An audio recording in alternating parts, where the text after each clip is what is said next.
Okay, so I have with me Pedro Martínez Córdoba, concejal de Promoción Económica, Comercio, Mercado y Juventud del excelentísimo Ayuntamiento de Salamanca. Also, I have doña María José Loredo, presidenta internacional del Council de Educación Media. Ignacio Aldama, HPE of TCA, Product Manager and Network Operation Automation Evangelist. También a Otto Benavides, de California State University y secretario general de International Council for Education and Media. And also, obviously, of course, Kathis Oulis, CEO de proyectos del Grupo CER Aeronautical de Colombia y coordinador de vuestro congreso. En primer lugar, me gustaría darle la palabra a Pedro, por favor.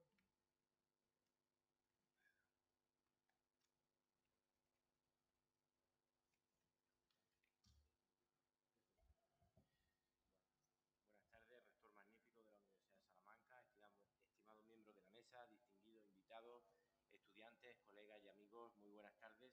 Es un honor para mí poder estar aquí en la sesión inaugural de esta conferencia, en este maravilloso edificio del Colegio Fonseca de la Universidad de Salamanca.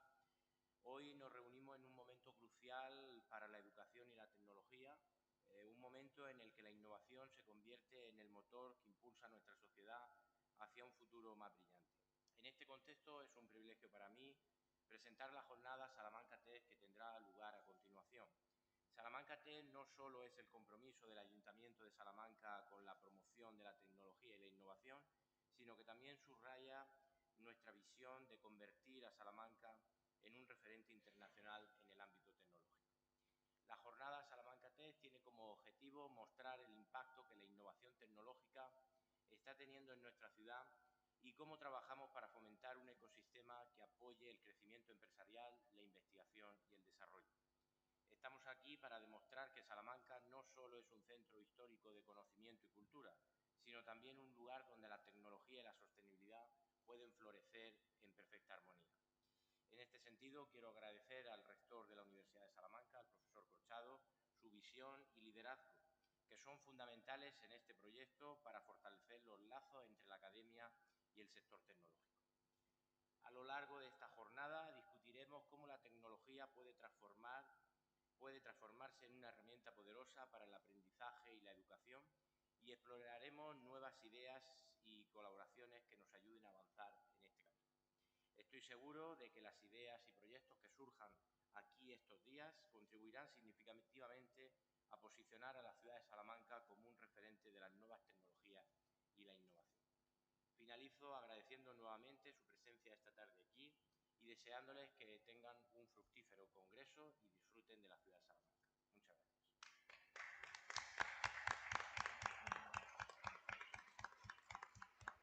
Thank you, Pedro. Thank you very much. Now I would like to give the floor to María José, please.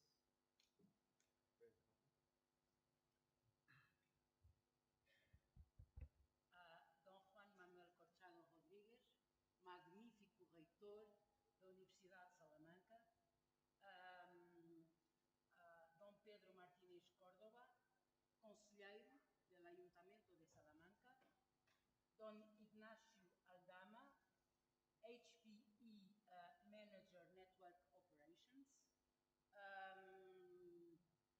my dear Otto Benavides, secretario de ICEM, my dear Cassis Bulgur, board member of ICEM, my dear José Moedano, mi amigo de hace longa data, sorry I have to turn in English,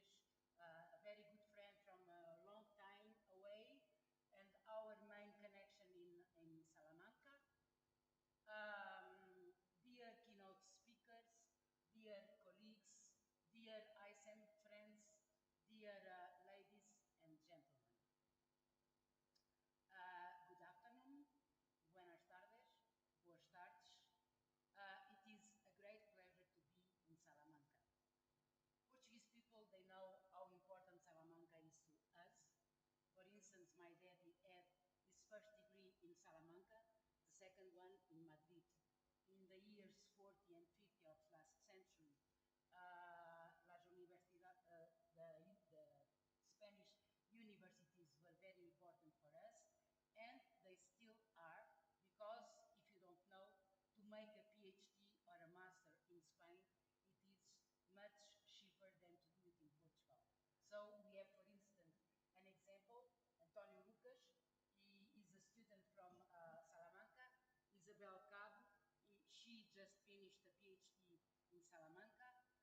This is very good for us, and it is very important for the intellectual Portuguese life. Even me, when I was very young, in '77, I passed an entire month in Salamanca to learn the language, but I ended up graduating in French.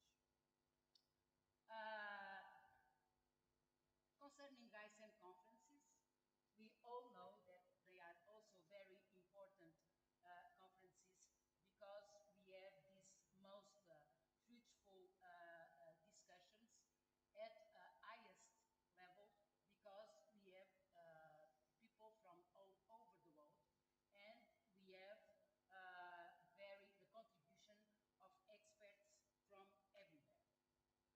The themes that we are addressed in this conference, they follow naturally the evolution of technology and media, mainly in education, and they consider the most diverse realities. For instance, it happened already to us to be in Congress, in ICEM congresses, where we could present papers from a country in Africa without any capacities to work with technologies, on the side of very up countries like the northern countries in Europe. In fact, this discrepancy is a very serious problem that we all have to face. We have to find a way to help the entire world to be able to gain with technologies and with all the possibilities that technologies offer to education. We don't want to be the pessimist people like Nicholas Carr, when he wrote the book, Is Google Making Us Stupid? In the first decade of the century, neither like Noah Harari that just wrote Nexus, but maybe we have to pay attention to the ways technology is developing. And I adore one of the themes of this Congress, exactly the one that is the title of the Media Festival, Take Us Back to Nature. Education has to handle with technology. Technology is in the hands of our kids. But education has also to know how to handle with the nature, with outdoor learning, with the interaction between people, because I think that this direct interaction is a need. Our students, they have one education where they have access to all kinds of realities, the augmented reality, the virtual reality, the artificial intelligence, but they also have to have access to each other, eyes into the eyes. Of course, our main concern is education, integration, gender equality, inclusion, and I think this is why ICEM exists, and it will continue this not always easy way for the good of education. Before I finish, I would like to address a last word to a very dear friend, Walter Olensky. The last time we saw Walter Olensky was exactly in Salamanca in last May. Unfortunately, when he returned to Austria, he discovered he had a disease and he passed away in January this year. We are all of us sad, but we have to believe that we are much richer because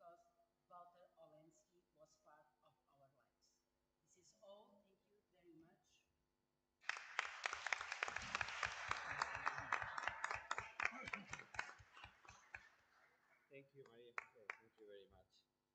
Now I would like to give the floor to Ignacio, please. Can you go ahead? I want to thank you, Juan Manuel Corchado, the Salamanca University, and the dear members of the ICEM to have us invited here as HPE company, and also the dear members of the board as well. So in HPE, we believe in the power of the transformation of the technology. Technology transforms the society. We cannot think of our today's society if we remove cars, if we remove telephones, if we remove internet from the equation.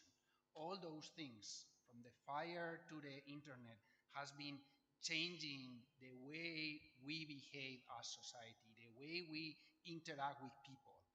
And right now, we are in a moment where a major technology change is happening. We are all about taking about AI and how we apply to different sectors. One of the main things is how this is applied in the education and how the education need to evolve in order to apply this to the society and the technology. What we do in HPE is we create technology, okay? From the hardware, okay, the servers or the cards that execute, for example, AI or day-to-day computing, to the software that interacts with us in a more natural way, okay? And what we are here is to share what we are looking in the world. We interact with customers that also interacts in the end with you, because we talk, for example, with telecommunication companies that are the way you have to communicate with others, and they are applying the AI, and that will affect the society. So we are looking for knowledge and for talent, because we cannot do this alone. We have never ever done this alone. We have always been looking for talent and doing like collaborations with university. Of course, Hewlett Packard started in United States, but it has expanded worldwide. And we in Spain, we have continued this. We started also in Leon, and it went very well. This collaboration of bringing the today needs of the world to the university to see which is the best talent that can serve to save the society. And we want to repeat the same in the context of AI with the Salamanca University. Thank you very much. Thank you, Ignacio, for your talk. Thank you. Thank you. Now, I would like to give the floor to Otto Benavides, please. Aye. Let's see. It's on. Good afternoon. Boa tarde. I would like to be very brief. I know that I said restriction of time, but I would like to acknowledge, first of all, Excelentísimo Juan Manuel Corchado, Rector de la Universidad de Salamanca. I'm going to be switching between English and Spanish, okay? Good. That's okay. First of all, we want to express in person that we're very thankful for the opportunity to be here. This is an honor for ICEM to be part of this conference at this prestigious university, the third oldest university in Europe, and one of the oldest universities in the world. And so we appreciate very much the opportunity to be here and especially to meet you. We want to thank Jose for the work that he's done with us in preparing for the conference. He has been a magnificent person. We become very good friends. We're going to miss the conversation we've had every week on Thursday. So, Jose, I don't know what you plan to do in the future, but for Thursday, for sure, you have to schedule a call with Cassis and I. Okay? Thank you very much. One other thing that I wanted to do is to introduce the board members of ICEM. And so, starting with the president, who's here, all of you who are in the audience, if you are a board member, please stand so people can recognize you. Cassis Shaba, please. Okay, and then Cassis. And Johannes Schmidt, who is taking the place of Anit Stenger, who is part of our board from Germany. We have a very international board. So thank you very much for the opportunity, and thank you all for attending the conference. I also want to express my appreciation to the board members of ICEM and to the membership that have participated in the conferences throughout the years. As an example, we have Dr. Bob Doyle, who retired from Harvard. He's an associate dean in education. Thank you very much. With that, thank you very much for the opportunity. Thank you, Otto. Thank you very much for that.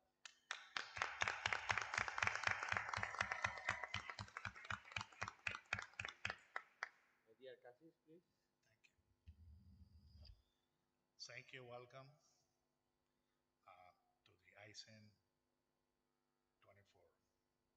Thank you, Juan Manuel Corchado. Is my friend, somebody in English, it will be Spanish for my wife, no have to translation. Quiero darle las gracias a la Universidad de Salamanca, a la elección que ha tenido esta universidad en elegir una persona como Juan Manuel Corchado, una persona con un talante en el sector humano, en la docencia de esta universidad. Creo que va a ser la mejor rectoría que va a tener la Universidad de Salamanca. Para eso estamos sus amigos, para brindarle el apoyo. Lo mismo que José. José ha sido una persona muy valiosa, José Ortega, en este congreso que vamos a realizar. For all body, welcome. So again, we expect in this congress, so we learn always. The transmitted for all around the world, the more important is education.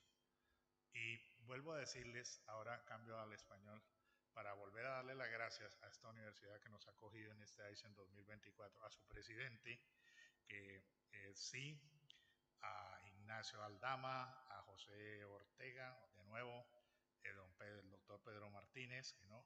Y a todos los que han venido a este congreso, a Sandra Clavijo, su esposo, Luis Ocolini, que es uno de nuestros speakers, y all body welcome again to Salamanca. Quiero brindar un aplauso para nuestro nuevo rector, que sé que va a ser la persona que le está dando la dirección correcta a esta Universidad de Salamanca y al cual siempre queremos y lo llevamos aquí en el corazón, y es el doctor Juan Manuel Corchado. Por favor, hermano. Muchas gracias.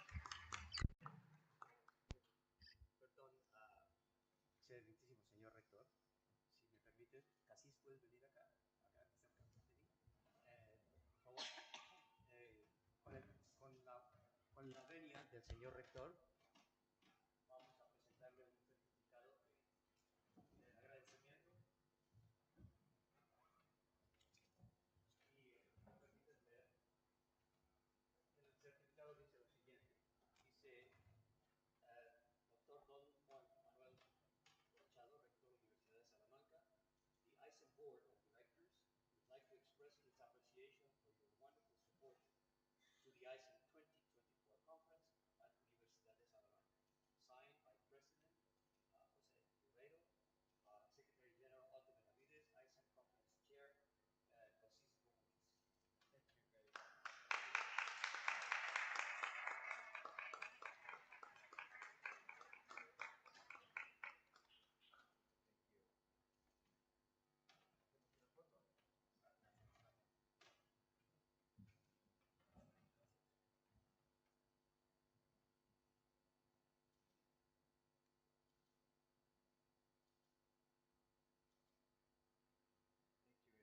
Thank you. I really appreciate it. Thank you very much.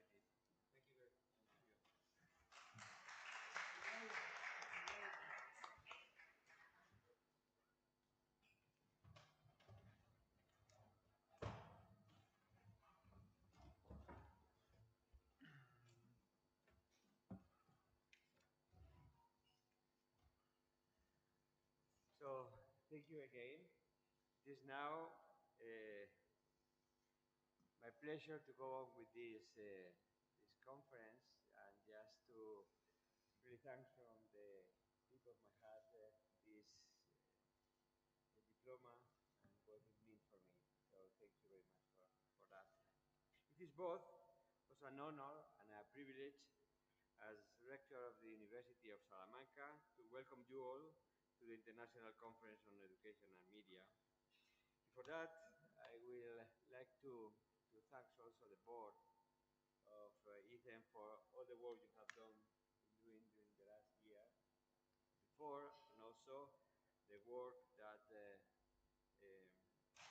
our colleague Ortega has done with his team here and is doing, and it will be doing during the next few days. Thank you very much for the effort you have done.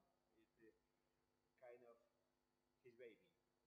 And during all the year, he's been worried about all the details, and I hope you enjoy and everything is smooth along these days. This conference holds a special significance as we gather here in Salamanca, a city where the past and future meet.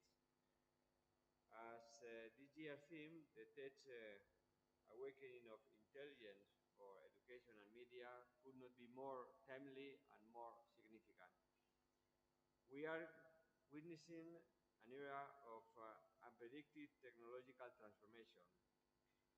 Artificial intelligence, automation, data-driven technologies are rapidly shaping the landscape of education and media. It is not just about the tools we use, but about how this innovation can be harnessed to fundamentally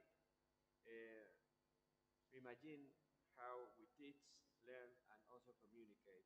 As one of the Spanish leading academies institution, the University of Salamanca has long championed the integration of cutting-edge technologies into the academic endeavors, and we are honored to contribute to this conversation.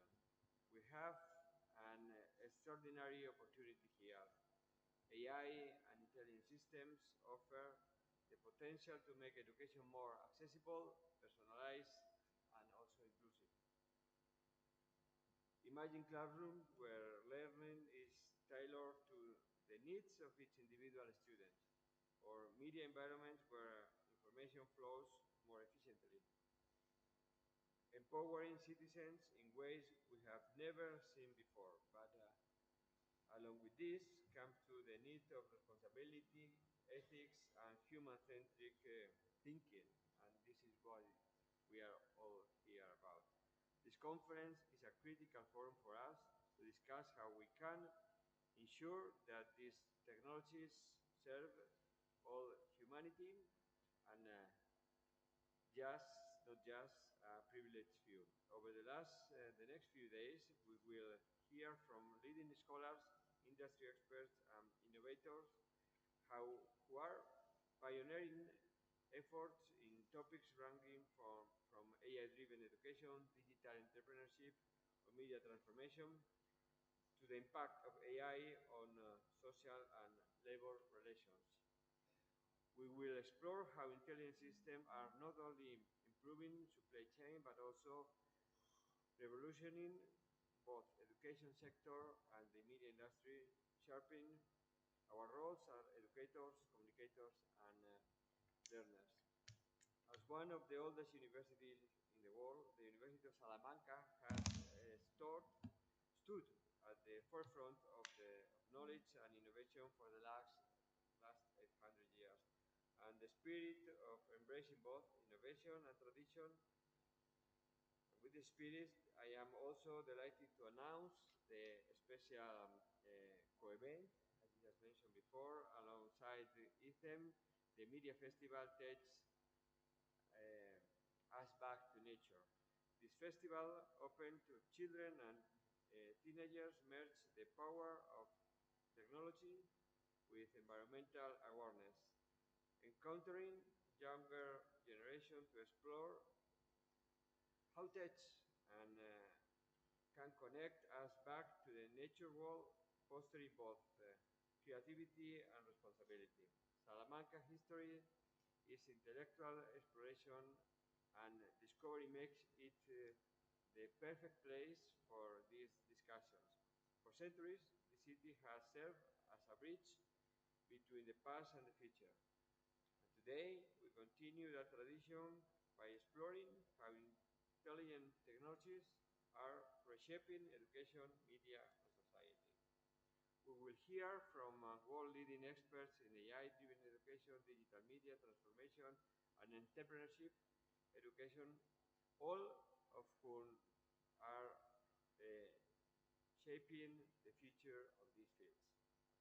The work we do here will not only inform the next step in education and media technologies, but also the broad society shift that lies ahead of us.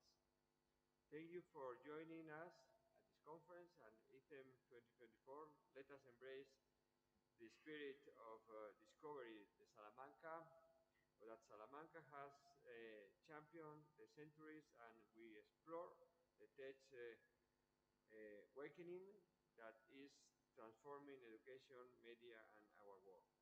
I look forward to a productive and inspiring conference. And once again, thank you very much for your participation and for being here. I hope you enjoy not just the conference, but also everything we have ready for you in Salamanca. Thank you very much. Thank you.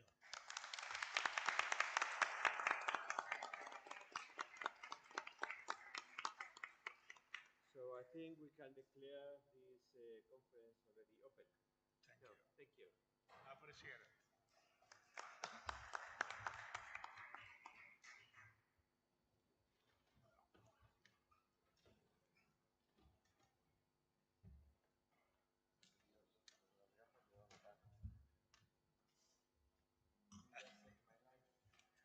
Si las necesitas, y después me las entregas en el coche. Pero si las... Sí, por eso.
UNESCO headquarters in Paris. He's also a professor on leave on AI in education.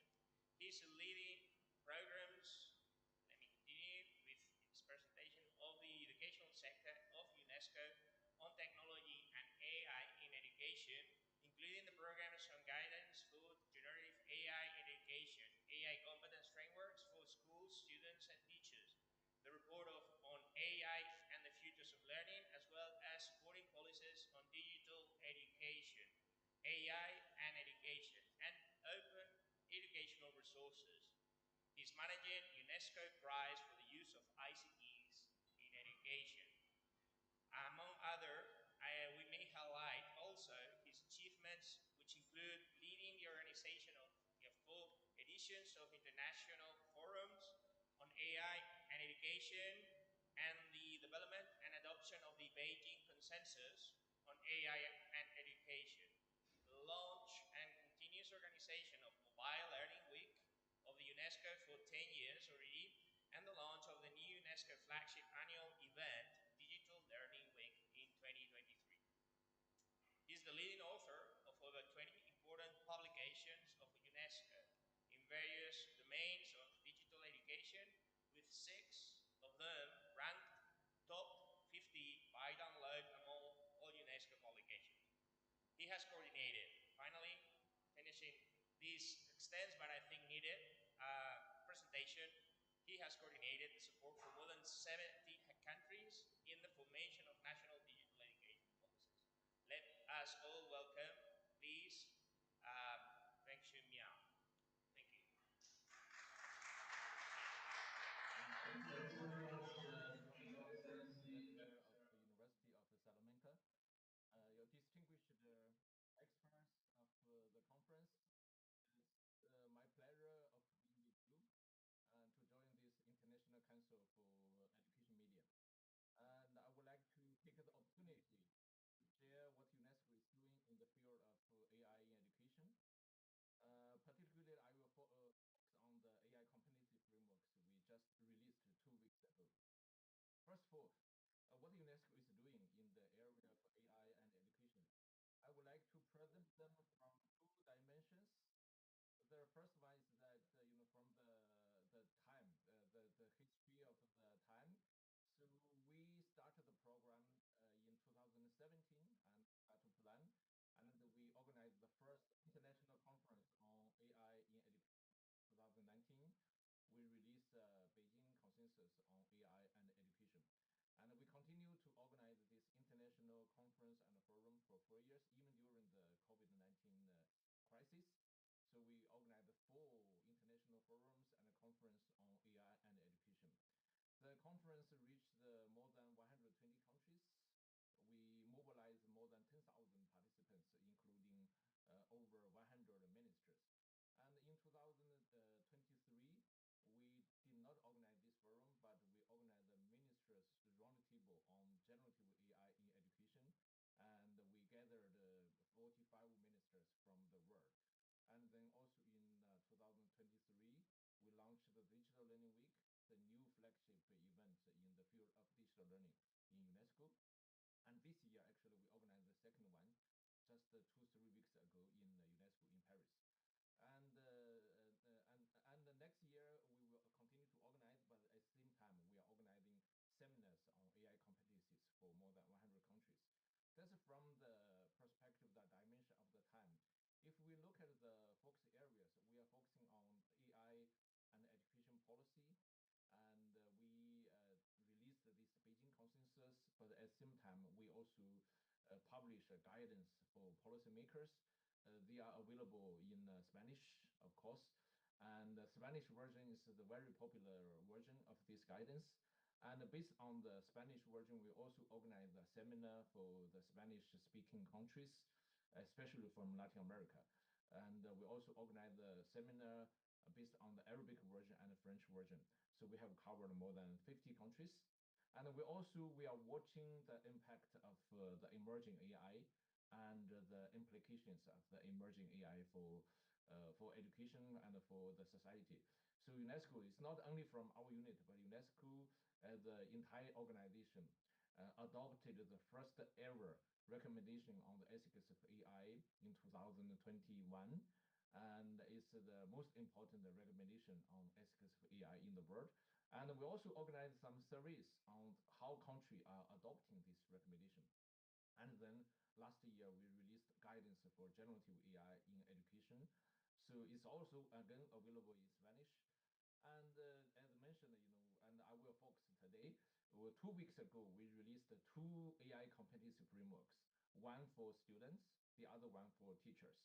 So we have been, for this purpose, we have been organizing a survey, which means we try to map what countries are doing in terms of developing AI competency, including for students.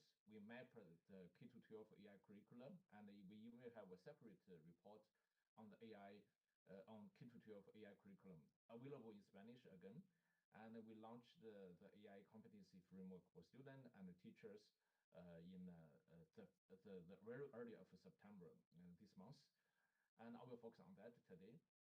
Currently, we are also working on the publication focusing on AI and the future of learning. So just to give you an impression about the impact of our publication. So UNESCO started to have a statistic about the download and the consultation of the top 50 of UNESCO publication across all the sectors, including education, science, culture, and including all the publication we published over almost 30 years. Among all the tens of thousands UNESCO's publication, we have 6 publications ranked top 50. We are the best ever.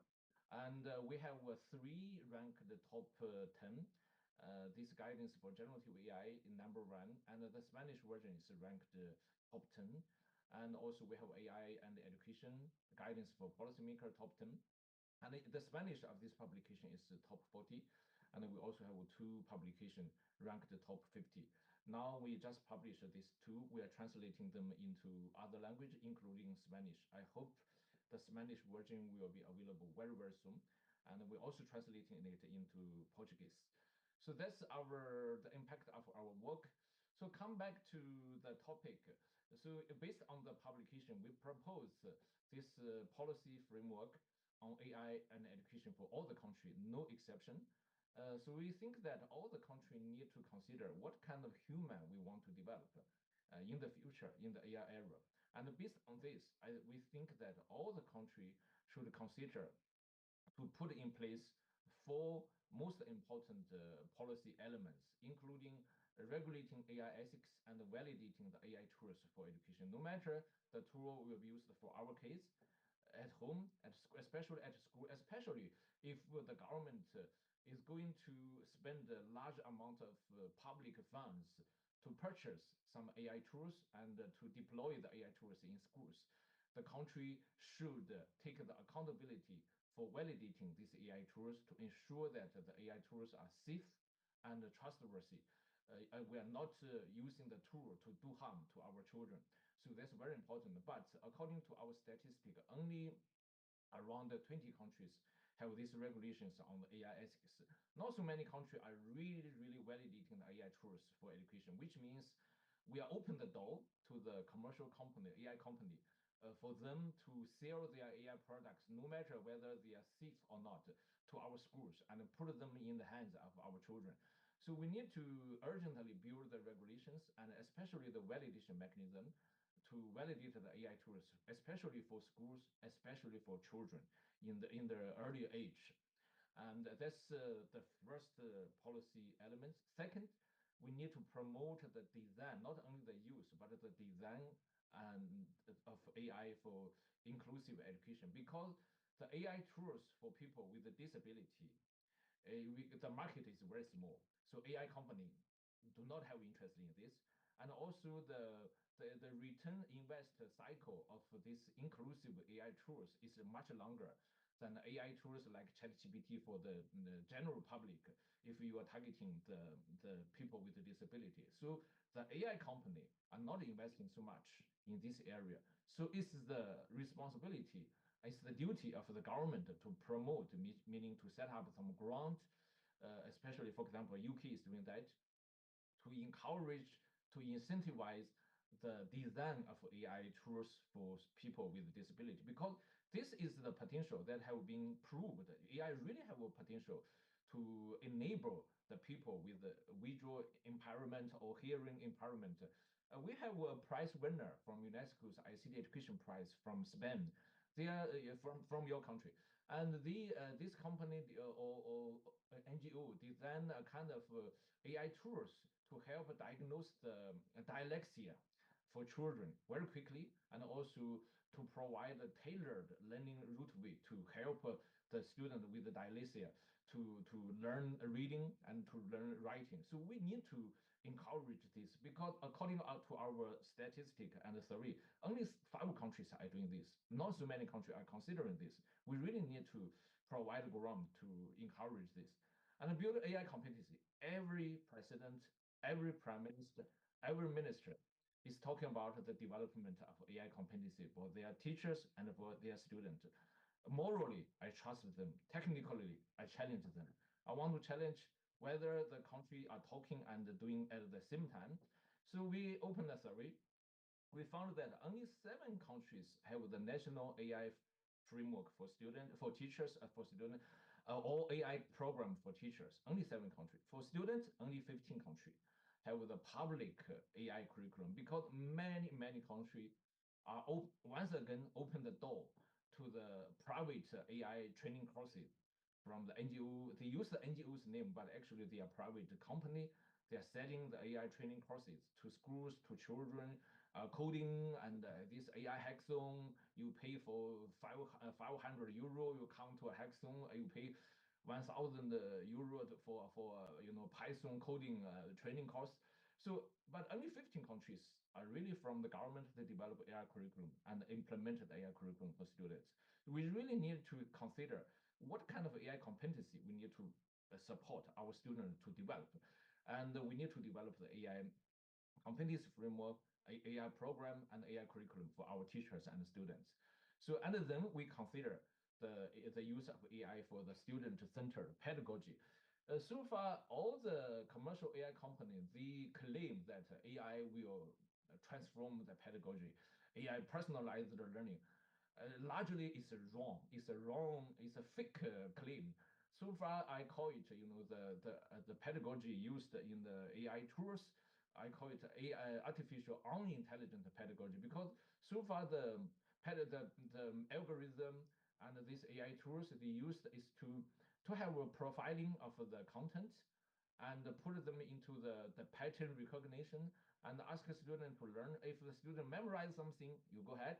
If you according to the test, you do not memorize the factual knowledge yet, and then they will push the content again for the student to reinforce their memorization. What's this? What's the pedagogy? This is the pedagogy about the memorization of factual knowledge.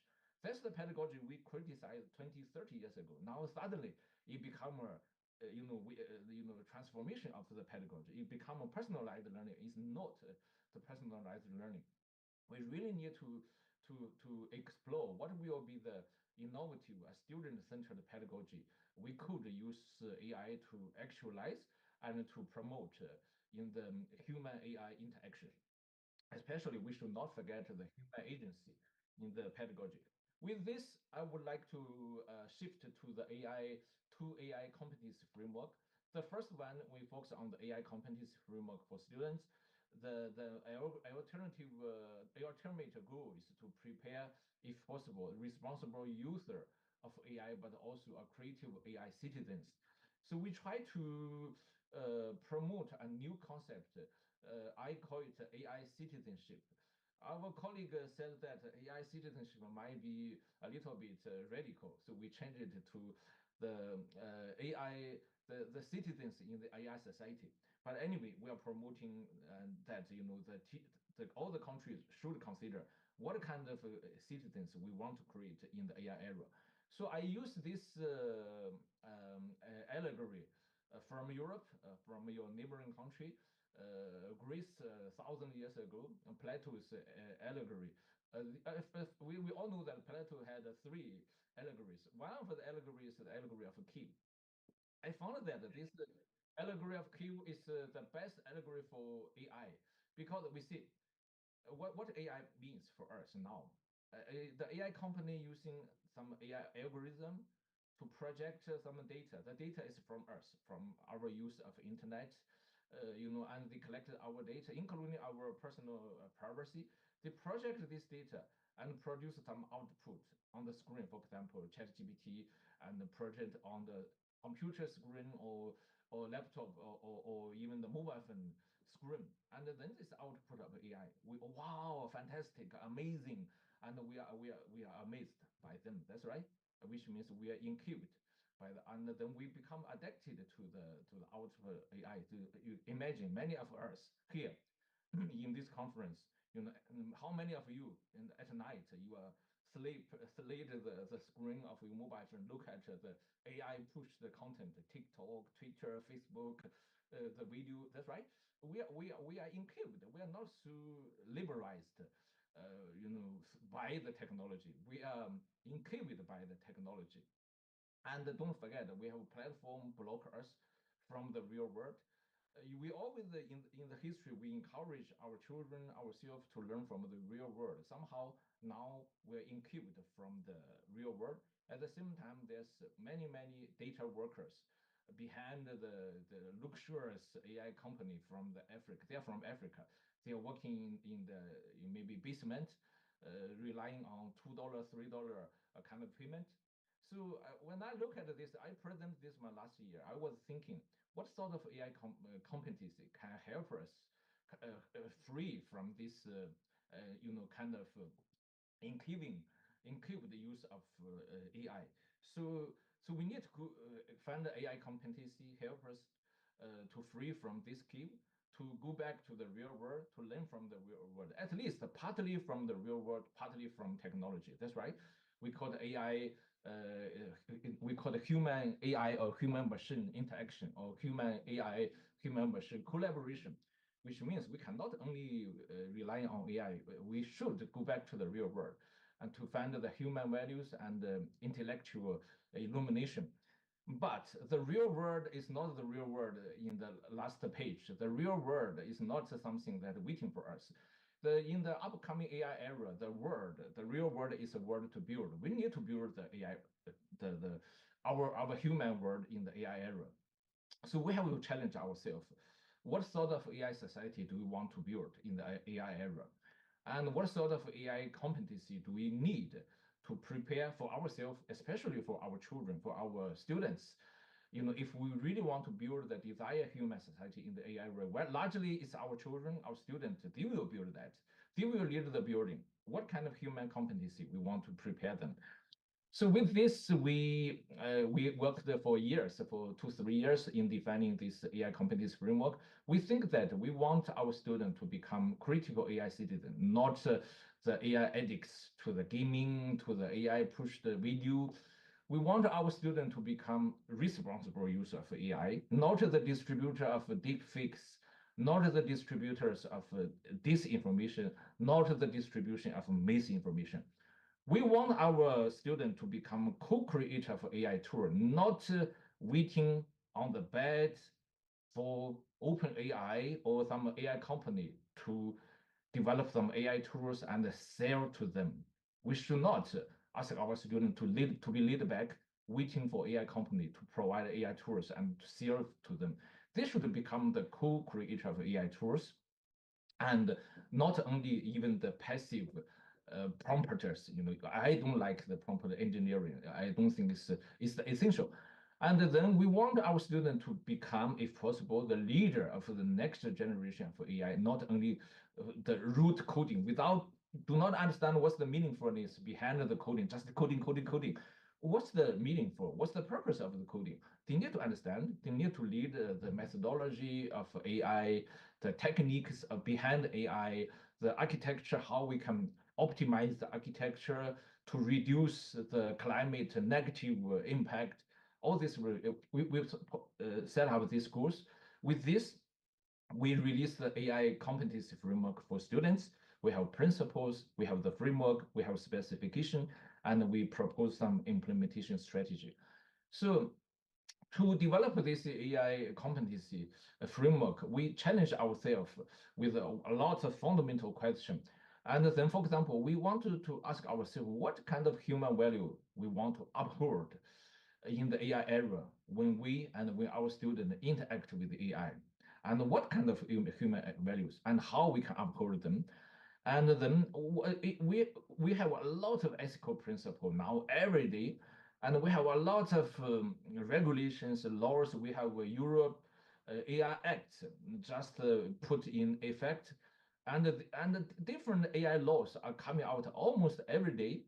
And what are the core ethical principle the children, every children need to learn, need to understand and practice.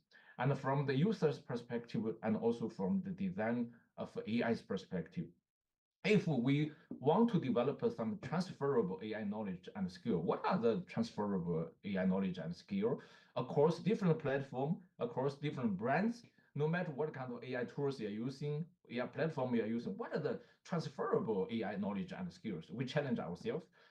And if we want our students to understand AI system design, what kind of insight they should gain into the AI system behind the black box? And even more challenging, more fundamental, we challenge ourselves. When should we not use AI solution? Because AI should not be, we should not take for granted that AI is the solution. No, we should challenge our children, challenge ourselves when we should not use AI solution. Hopefully, I think that's maybe the first AI competency framework that ask and focus on what should not use AI first. Because the AI competency will always promote AI is a solution, use AI every time. But we are not doing that. We want the children to students to understand when they should not use AI first. When they decide, okay, AI is the right tools, and then they understand the methods behind the AI system. With this, we come up with this two-dimension framework. One dimension is the aspects. We have 4 aspects: human-centered mindset, ethics of AI, AI techniques and application, and AI system design. And then we have 3 progression level: understand, application, apply, and create. And cross-cutting them, we have 12 competency blocks. So, and we try to entitle them with one of the most important key term. For example, human agency, human accountability, human society citizenship. And for the ethics, we come up with a term called embodied ethics, which means the internalization of the ethics and safe and responsible use. And we want to equip our students with the knowledge and the practice about ethics by design. Not only the designers, the AI company, but the students need to understand this. And the AI foundation application skills. And we also want our students, all students, to learn somehow how they can create AI tools. And for the students, especially the talent student, we try to help them how they can define, scope a right problem to be solved by AI system, and how to build an AI architecture. Not only, okay, all with the data, algorithm and computing, but also to think of the architecture behind the AI system, and also to learn how to do the iteration, feedback collection, and to know the loop, the cyclic loop of the AI optimization. And with this, we develop, we divide the 3 levels. The first level, many people are talking about AI literacy. AI literacy is only the rudimentary level, initial level of AI competencies. So for the first level is more or less the AI literacy, but we are promoting a very different way to define AI literacy. AI literacy is not only about knowledge. AI literacy should also start from the human-centered mindset, because without the human-centered mindset, the understanding of AI knowledge will go wrong, go to the wrong direction. The student must start from how to protect our human agency, and then to understand the comparative advantage, but also the risks of AI technology, to understand. And the AI literacy should cover ethics of AI, not only knowledge. And if possible, AI literacy should also go to debunk the AI hype and to find to really uncover the black box behind the AI system. And the AI literacy can be applicable for all the citizens, but also it set up a foundation for all the students.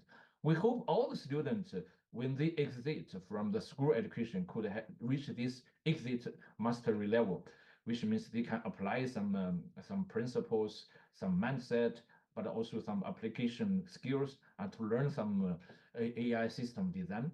But of course, for the student who have a very strong interest, may have some talent in the AI, we hope them they can reach the create level. So that's the framework. We're not stopping from here. We went on to define the specification. Because I found that when we develop this AI competence framework, especially I found that many of us are talking about some new keywords, but without intention or maybe without time to define them. We're talking about AI companies, but AI, what do you mean about AI agency in the AI machine interaction? And we're talking about ethics, but what are the key, really ethical principle? All the students, because different groups, different organizations, different recommendation, different laws are talking about different ethical principles. It's very confusing. So what teacher should teach to students? We try to summarize 6 most important ethical principle, define them, not only to talk about them, but define them, and how the teachers and students can internalize this ethical principle. And the AI foundation is the same. What's the definition and scope we want students to understand, and what's the interdisciplinary, especially when students learn the AI, we don't want them to say AI is AI, it's separated from mathematics, it's separated from engineering. It's wrong. Because if we don't have the mathematics foundation, if you don't have the engineering foundation, no student can learn AI very well. So we need to highlight the interdisciplinary foundation between AI, including the subdomain of AI and other subjects. So we try to define this. So we define all the, you can see that we have 4 aspects, 3 levels is already 12, and for each of them we set up 3 to 4 columns, and each of them we have 3 to 4 points, which means we are defining more or less 150 key terms and key content. So we also promote some learning environment, including the unplugged settings, but also the open source AI. We want a student to learn critical review and use of open source AI. We are not saying that the open source AI is always better than commercial AI. Sometimes the open source AI also have a lot of problems. So we have the definition of the specification of the AI competency. And then we have quite, how to say, comprehensive in the suggestion on the implementation strategy. Because the main purpose is that we want to guide UNESCO's member states, countries to build the best possible AI curriculum system. So with this, we put forth this recommendation. We want all the country to consider put the AI competency as the competency cornerstone of all the national AI strategy, no matter what the country, for example, they develop AI national strategy or for AI, or in Spain you have state AI strategy, or you have the General Data Protection Law, you have the AI Act. But if the citizens do not understand them, they don't have the AI literacy. If students do not have the AI competence, no law, no national strategy can be implemented as you expected. So we want that the country realize the importance of AI competency in the implementation of national AI strategy. Second, we want to promote a kind of we call it the establishment of interdisciplinary core AI curriculum and cluster AI curriculum, because we really need to think very deep about the relationship between AI and all the other, either we call them subject or interdisciplinary curricular areas. We have AI, we have even under AI, we have different domains. We have deep learning, machine learning, and different domains. And then we have existing, we have science, basically STEM, science, mathematics, engineering, technology, even ICT. We also have social study, we have civic and citizenship, And now all of them are related to AI because large language model is about language. If they can creating art, and the ethics is relating to civic and citizenship education, and also the ethics is also relating to the social study. So we need to consider really, what kind of foundation mathematics, science, engineering can provide.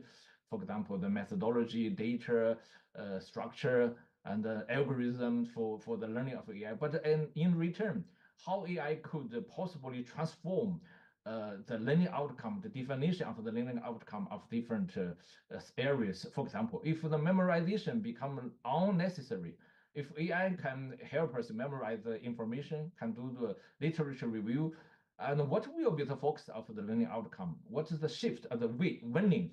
We may have less winning on the memorization technology, but more winning, more focus on the problem solving, high order thinking, inquiry-based learning. How we redefine them, and so we need to consider this, and then we need to consider, if we want to build AI curriculum to really frame the future-proof and the locally feasible AI domain, and even the AI tools as the carrier of the curriculum, is very challenging. And for the learning and sequence or the curriculum sequence, we need to consider spiraling learning sequence. It's also challenging across different grade level, different ages. We need to build the enable learning environment, including unplugged environment, digital device, AI application, AI program, open source data set, open source algorithm, and even sometimes some AI hardware if you are going to teach robotics. And we also need to promote the professionalization of AI teachers.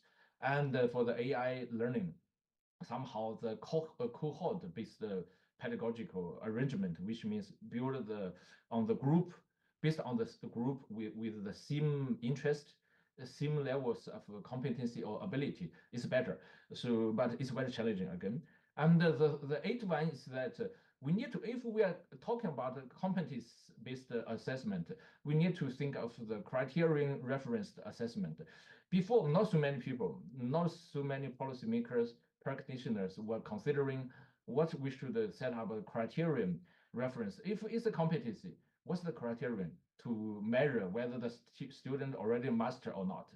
And we need to consider this, not only to assess the overt performance, but also the latent, the internal competency. So it's very challenging again, and not so many people have done that, but we need to do this. And we hope that this AI competency for students will be localized, and we can collect feedback, and then we can continue to update this. And then come to teacher. I will quickly go through the teacher. Teachers are different because students, we are preparing students for the future study, for the future profession. But a teacher is a profession. They are teaching every day, like many of you. You're teaching almost every day, at least every week. You're facing multiple group of students, and so how we should prepare them. And so it's a little bit different. So the ultimate purpose is to lead them towards a right-based, because we need to protect teachers' rights first, and then, if possible, to empower them to have a kind of autonomous use of AI, which means they can make a right decision, they can make right use or proper use of AI in education. So with this, I challenge many experts and also audience. Before, when we talk about the pedagogical relation, we have two, I call it entity, two entity with the agency. Well, I'm not talking about the content. The content does not have agency. I'm talking about the carrier of agency. Teacher as a human has a human agency. Student as a human has a human agency. But now we have a human-like actors cutting into the pedagogical process, which because AI, in the form of the technology, AI is designed, is intended to simulate our humans thinking and humans behavior. That's right. If we are try to imitate our human, which means it's more and more gradually become a kind of agency. We call it machine agency. And now, especially generative AI is cutting into our thinking process because many of the users of generative AI starting their outlining, planning of the paper, planning of the writing from outlines provided by the generative AI. And so it cutting into our thinking process. So to me, gradually, the pedagogical relationship will become teacher-student AI triangular relations. And it's more complex than this because within teacher, the teacher may use AI to generate a curriculum, may prepare the lesson plan, and may use AI when teacher is teaching. Students also, they may already searching the knowledge from the source of AI. Their thinking has been influenced by AI. They are using generative AI to make a presentation, even to write essays. So, and at the same time, we also have independent AI tools there in the process. And we don't know what will happen in the near future. Maybe we have stronger AI. Some people call it human by design. So with this, first of all, AI is threatening teachers the right to their profession. So from UNESCO, we protect the teachers' right. We from UNESCO, at least, think that AI should not be designed to replace teacher. You can use AI to substitute some of the task of a teacher, but it's not to replace teacher as a profession, because in the core of the education, it's not the human-machine interaction, it's the human interaction. The human interaction between teacher and student, emotional learning, and the social development of student is irreplaceable by AI, by the interaction between human and AI. So teachers' role should not be underestimated and should not be replaced by AI. That's UNESCO's political and policy claim. And then based on this, we need to define teachers' new role and competency. So we also have some definition. We think that the teacher should become a critical review of AI and also become AI society citizens. Teachers should become a co-creator of the ethical rules if possible. They should participate in the definition of the ethical rules in their classroom, in their students, in their local community, and if possible, should be involved into the national regulations on ethics of AI. And the most important, teacher should be the co-designer of the AI assistant learning setting. This should not be the recipient of a passive recipient of the AI tools purchased by the administrators of education or promoted by commercial company. And of course, teachers should become accountable, we call it human accountable, designer and facilitator of AI pedagogy. And of course, as a lifelong learner, teachers should be co-learner of AI. And with this, the same structure, we have a definition of the principle. This principle is a little bit complex because we want to consider a kind of social contract for the AI human AI interaction. So we want the teacher really to understand how to debunk the AI hypes, to really understand the AI threat from the beginning, not to think of the potential benefit first. Think of the AI threat first, and then to ensure human and social value will prevail. And then to think, what do we mean by the AI human-centered approach to AI, how to protect teachers' right and define teachers' role, and how to promote trustworthy and even climate-friendly AI in education. And then we want this AI competence framework to be applicable for all the teachers, but also consider the AI, the digital evolution of AI, and then consider teachers' development as a lifelong learning. With this, we also ask some critical questions. For example, if we want a teacher to become critical review of AI, what kind of human AI mindset they should develop? Similar to student, we want to highlight human agency, human accountability, and also social responsibility of teachers in the AI society. And ethics of AI, if we want teacher to become a co-creator for ethics rules in their classroom, in schools, in local community, and in the country. So what kind of AI ethics they need to learn, what kind of ethical principle, and how they should learn the knowledge and also practice on the safe and responsible use of AI, how they can co-create ethical rules. And if we want teacher to become co-designer, what kind of AI knowledge they need to learn, especially for teacher, because we consider all the teacher, including the teacher who are teaching history, maybe even teaching Spanish language. For all these kind of teacher, what's the basic AI knowledge they should learn? And then because they are teachers, they need to teach how they can integrate AI with pedagogy. So we start with the AI assisted teaching, AI pedagogy integration, and if possible, they can grow towards AI enhanced pedagogical transformation. And in the use of AI for professional development, we're also starting with the motivation, with a lifelong learning attitude, and then gradually to ask them to join the organization, to join the peer coaching, to join the community of practice, and consider how they can use AI to diagnose the needs and tailor the professional learning process. So that's the framework. And then again, we identify different levels for the AI literacy.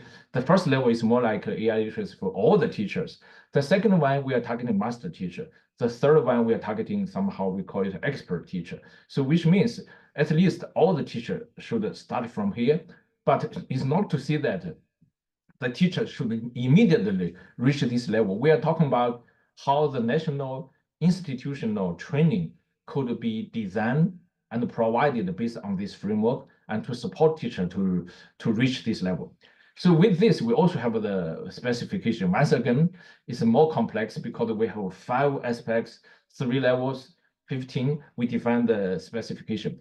I don't want to go to the detail, but we also put forth some implementation strategy. For example, how to regulate AI to ensure trustworthy AI tools for education first, which means before we ask a teacher to make ethical use of AI, the government institution need to ensure the tools are ethical enough.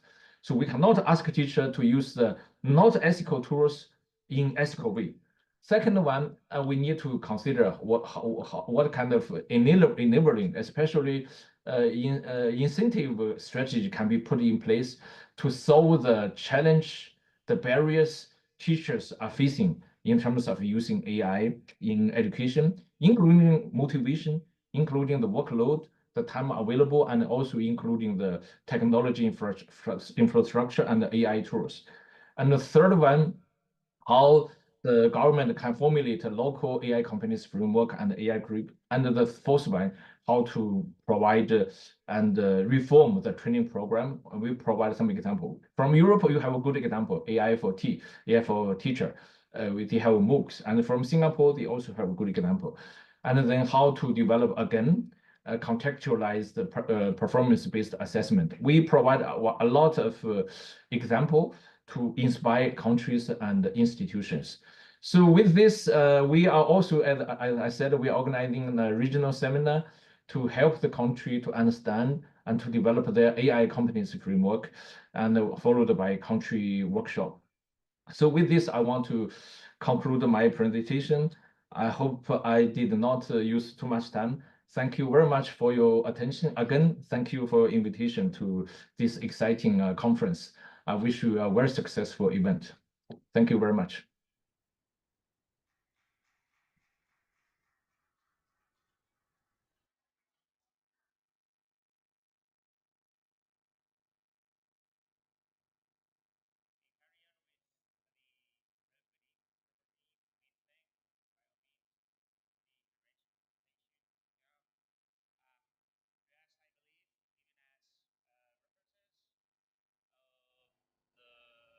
Discussion we are holding about how to integrate AI into our classes, into education.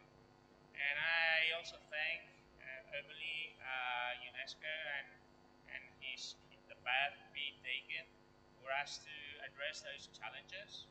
Okay.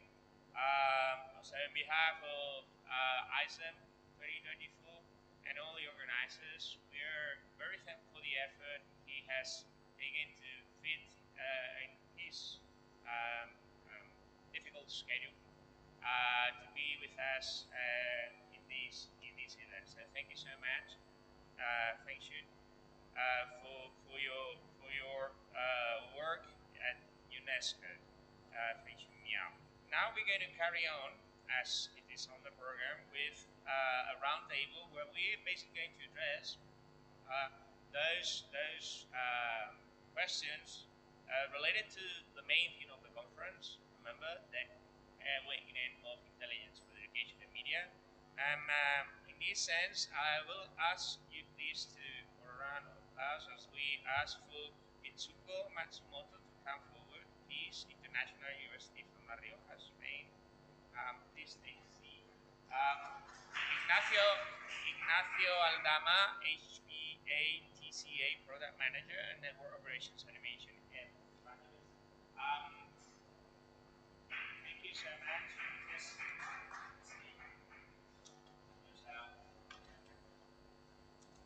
Maybe after you may stay when you have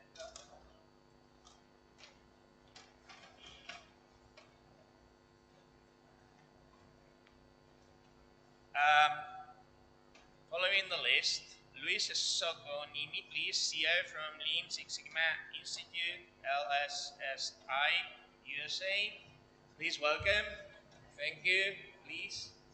And finally, last but not least, Hannah Gaba, please, from Sam Houston State University. Please join us. This is Rob. Thank you so much.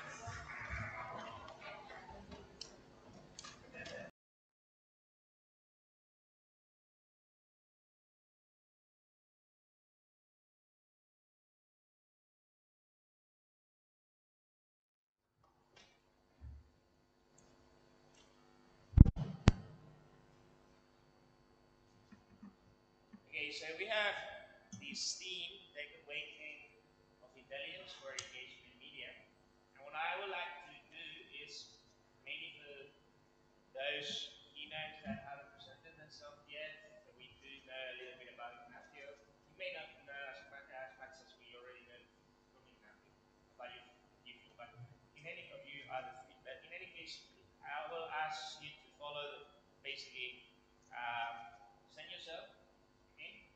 And maybe a word or two about what woke up in you when you read The Awakening of Intelligence. Really get me, just a word. And then after that, to help opening this school, I'm going to ask you a couple of questions. Okay, some of them I believe would be more addressed to the academic part of the table, and some others would be more for the non-academic or the industrial or business side of the table, which is basically what we also wanted to have.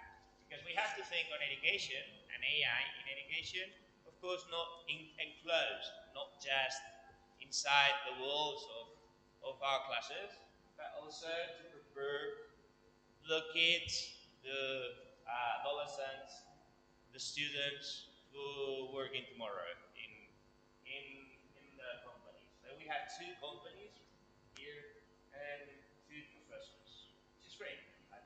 Okay. So set this, please.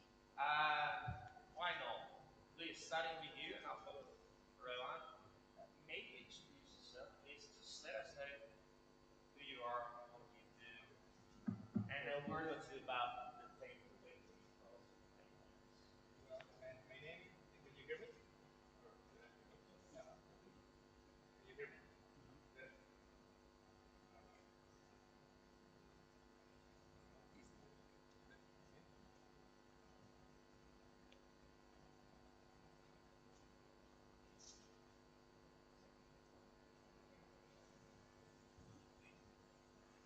Is it better?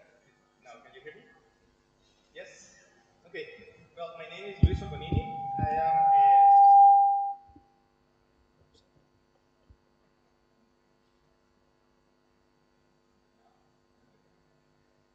my name is Luis Oconini. I am the Executive Director for Lean Six Sigma Institute worldwide. I'm also a teacher in different universities around the world. I live in San Diego, so I teach in University of California in San Diego. So I'm in both sides, company, but also in the academic. So our job is to help companies, universities, and students to be successful. learning by doing different kind of certification levels from white belt to master black belt. To do that, we develop different projects in different industries to solve complex problems with simple tools.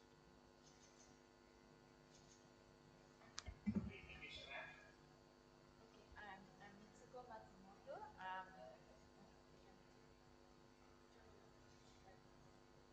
Hello? Yeah? Okay. I'm Mitsuko Matsumoto. I'm originally from Japan, but I have been.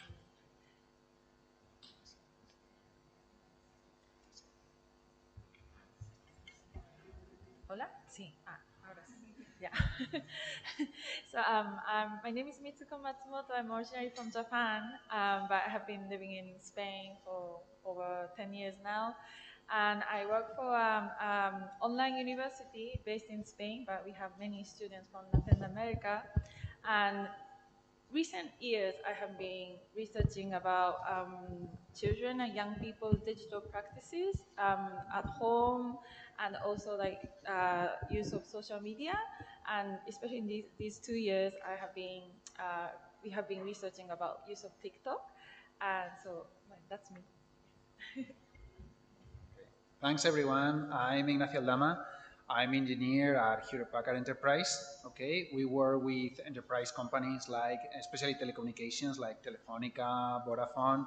In, let's say, the more work-related, we are doing research and engineering. So we develop products, and we are also like using artificial intelligence in some of the aspects. We have like short demos of what we have been doing in like last years. Okay, tomorrow.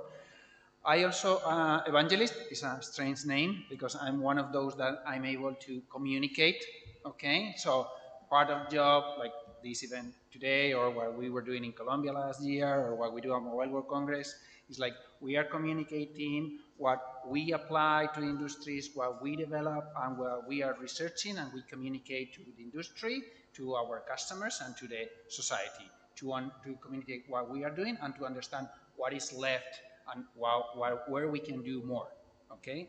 Also, as part of my kind of free time, I also like passionate about education. So I collaborate with the STEM program, the introduction of the girls into the more technology area, right, as a mentor.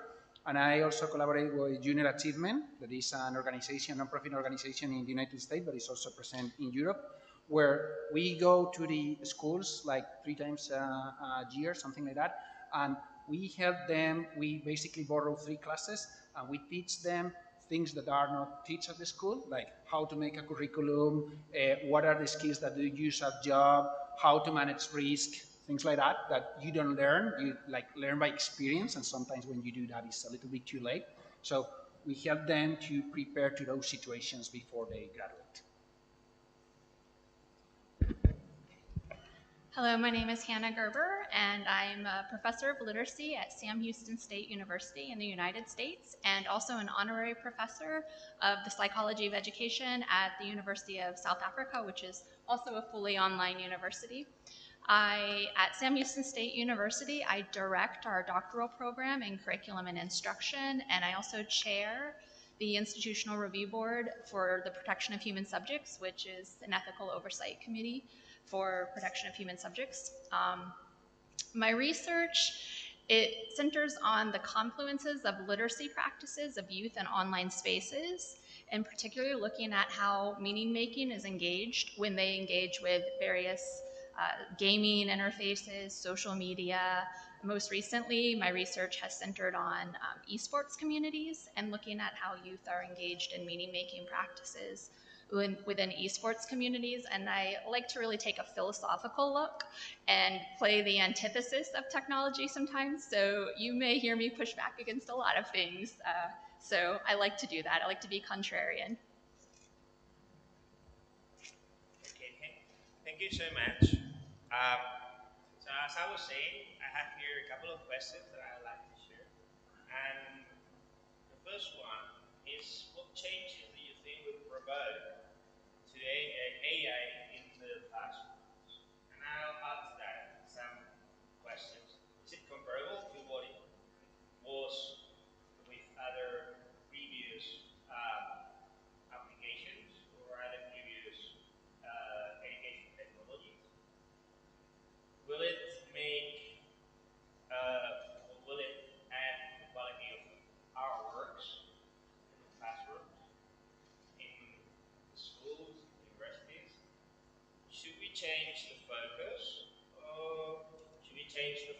focus of our works.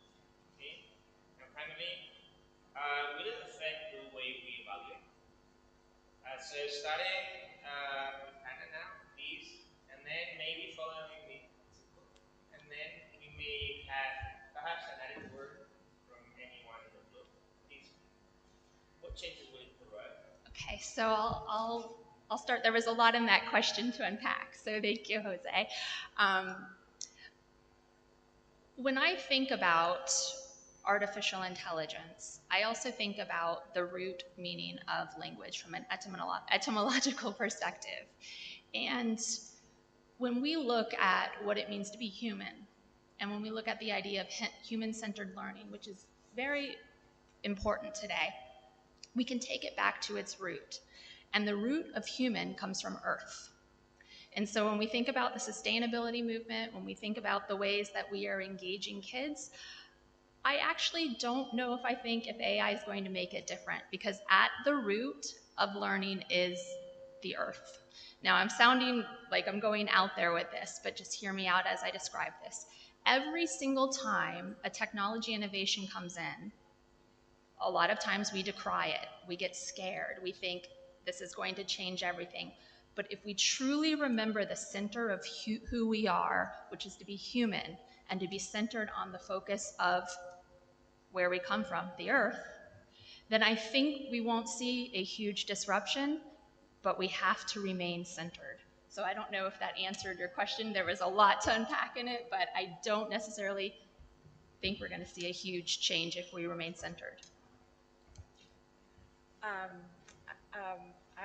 I want to, well, I think it's a like very deep question, no? I concur with Hannah, no? Like I think what changes it can bring, or what changes we want, no, to see in the classroom, and perhaps we can really take this opportunity that the fact that artificial intelligence is developing so fast and it can do some things. We don't need to do something anymore. Right? We don't need to memorize, because it can provide us the answer. Or they can do, artificial intelligence can analyze so much data in such a short time, shorter time than us. So something we can focus on really, like what you say, like what makes us human, and can we really focus in the classroom to foster those like capabilities and competencies to make us like more human. And in that sense, I think we can really take advantage of the artificial intelligence and to really like take it an opportunity to transform, like to really bring center to the students and to each student. And as educational system so far, I don't know how far we have gotten to the point. So like we can take this opportunity, because I grew up in the tradition or perspective that approaches to value creating education, and it centers on students' happiness. And I have grew up like I grew up in this system, and the environment where teachers really, I felt like they believed in me, and I felt that I have good friends who believed in my potential when I couldn't believe in myself. And this kind of environment really helped me grow as human beings, more than what I learned in the classroom from textbook, memorizing for the exams. And if artificial intelligence can really like take care of that part, then we can really focus on that human aspect, not the relationship, empathy to others. So it's more like my hope that we can really take advantage in a good way that artificial intelligence to transform education. I always have a word to say for those that don't know me. I love to talk, so I always have something to say, right? Especially in this matter that is education. One question you ask, what will change?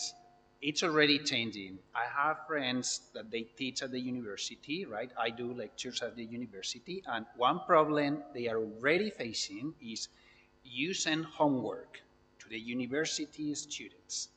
They do with AI or they don't, and you don't know. Okay? And sometimes the AI is very good and it's becoming very good in the LLM space. There are other spaces where it's not so good. as we were saying, taking care of someone, teaching you to walk, 0.0, artificial intelligence there, okay? So how we evaluate will change, and how we, at the very least, we send homework will change. This is equivalent to what's happening in internet, okay? Before, we need to read a book and to read something and manually write. Many in this conference will remember that, right? Still, you have been doing that, okay? And now, and there were a moment in time, I lived that transition where you can go to internet, search something, copy, and print it. So the effort to do that is 10 times less. And now we are in something that is becoming the today homework 10 times less effortless. Is that good or bad? It's in our way of evaluating how we learn, if that would be good or bad. Maybe the way we are teaching or the homework we are seeing or how we are evaluating is not accommodated to the tools we have. It's like saying, oh, you need to go from here to there, and if you have horses, you measure in one time, and if you have cars, that doesn't make any sense. You need a different measure, different exercise. So same thing is happening, and many universities like Salamanca are thinking how we can teach and evaluate about AI, because we still don't know exactly how to use it.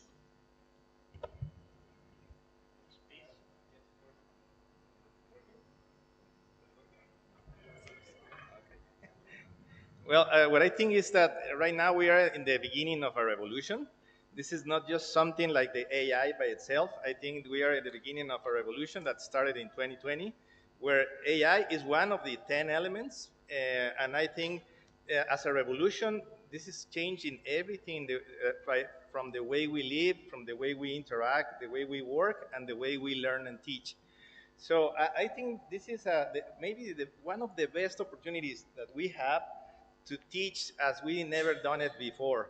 Because I think that when we can put the problems in the companies closer to teachers and students, where in the universities we are really generating knowledge, and use this new approach, this speed that we can get information that used to be in teachers and in books. Right now, information and knowledge is available in almost real time.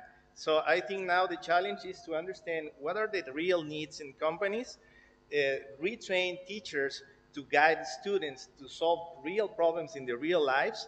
And I think the future of education is to become more close to the companies, solving problems, and interacting within different universities. In other words, we are going to generate more information and more knowledge in very limited time. We were talking yesterday at the dinner with Rector. This university has been here for 500 years, but I would say that it's going to be more change. 800 years. Okay, 800 years. So what I believe is it's going to be more change and more knowledge in these 6 or 7 years coming than the whole history of humankind. So, and here we are writing history, and I think this is one of the best moments for education. How can we train teachers to guide students by using this technology to solve real problems in the real life? So not wait until the students are graduated to start learning and giving something back to the society. I think this is our moment, and this is so crucial. Okay, thank you so much for answering to this question. And like I could spend with questions like this probably a whole hour, but at least we get your first glimpses, which may be a reference for us to think about it, okay? Which is always an awareness, an added bonus to the conference we had before, which I think it addressed it already in a big way. Second question that I would transmit to you, as we started before with the academics, let's start with the non-academics, mainly non-academics. And the question is, how will AI affect the vocational training, the future of working at companies? Added to that, is AI going to cause many jobs to disappear? Um, asked to be capable of working with AI or working, or do you need to know what to do with AI if you want to find a job, or even what should any professional know about AI or a job? Any. I don't mean specific, but any. And how could it help us or help our students that this process to use AI correctly? So what is what you recommend us to make our students of the correct use of AI? Then tomorrow they know how to use it at their jobs. Okay, so basically I repeat, how will it affect the future, the profession of the future of our students? Please, let's start, I don't know, with any of you two. Please, yes, of course. Say again? Yes, of course. Well, before Ignacio starts. Okay, thank you. Thank you. Can you hear me now? Okay.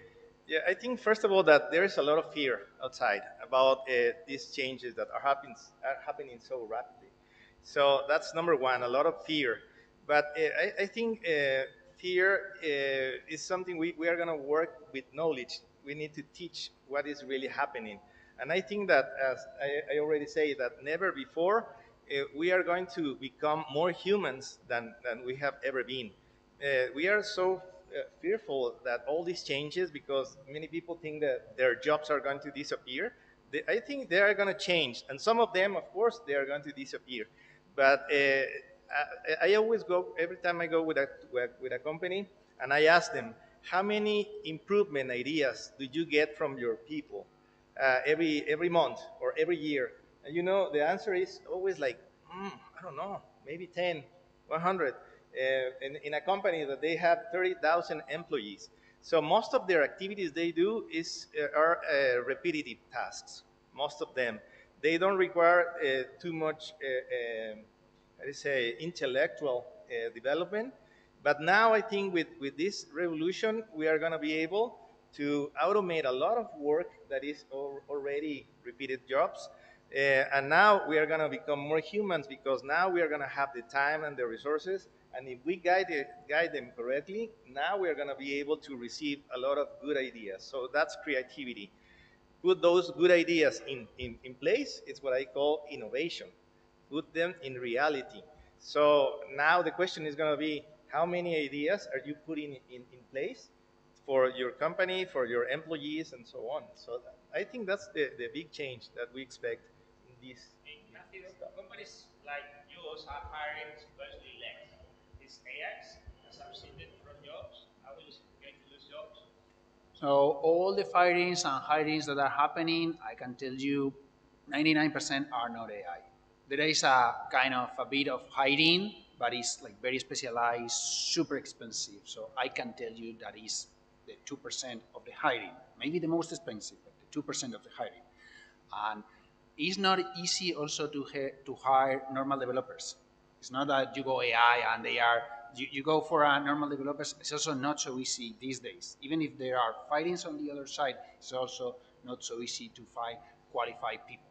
Okay, so there is needs on several aspects. And what happens with AI is what I will tell a student or even an adult. If I need to tell one thing, you need to learn how to use it. You don't need to build it. You don't need to be scientific.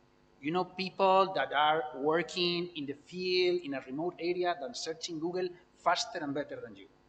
They don't know even how the mobile phone works, how it starts, how to update it. Okay, but they search in Google better than you in Wallapop or in whatever online application. So they develop the skill to use something, a piece of technology. So that will always serve you. If you know how to use AI to generate a story or to build your script or something, that will help. There is going to be a transformation, as always. There is a technology change, like when there was this change of the technology that we were more software-centric, as we are right now. There were people losing their job and people transforming their job into software.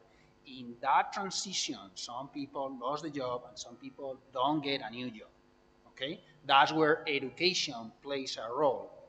We have been teaching in, like, majority of us, 90%, like, you study, let's say, until you are an adult, you get a job, and quote unquote, you are done with the study. That's no longer true. It's no longer true without AI.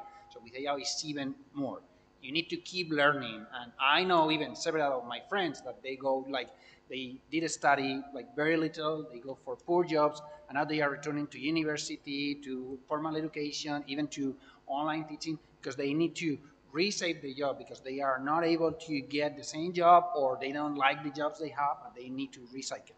So that need of being, like, constantly educated is more than ever, okay? Because this is going to be applied to more disciplines. And what we will see, to me, one of the most important things that will bridge AI or not is the ability to interact. Right now, we interact AI, and it's very impressive, through the language. Before, we were not able. We need to talk into the computer language. You need to program in order for the computer to understand. If you don't program, the computer doesn't know how to do things.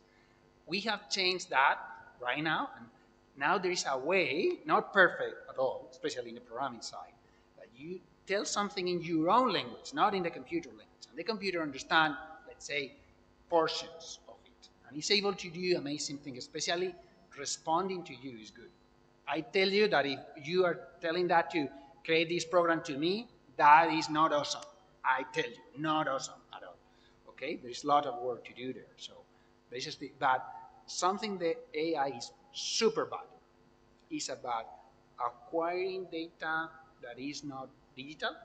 I don't know, touching, sensors, speed, not talking about smells or pain, okay, and interacting.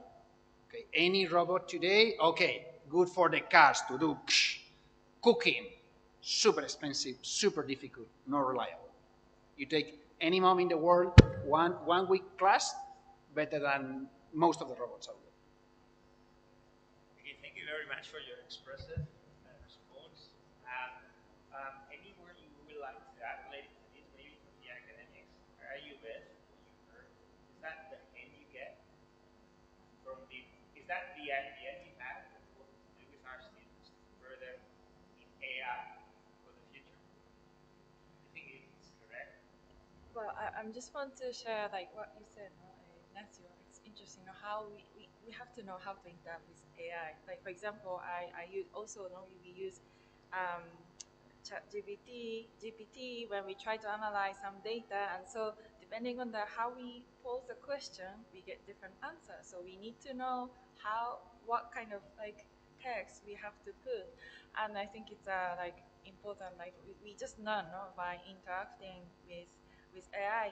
And I just want to add like for the future, no, of this like future generations, I think they know perhaps more than us, like they know how to interact with AI because it's everywhere, no, in the social media, like TikTok, it's there. Like they use filters, or they use different tools that is there, and the contents are fed by the AI, but they don't know how to, like they don't know yet how to interact in a critical way, in a responsible way, and that's something that we really have to work on it. And then in the school they don't teach. Like I asked these young people, is there any like sessions, did you have any session about how to use social media? Like nobody said yes.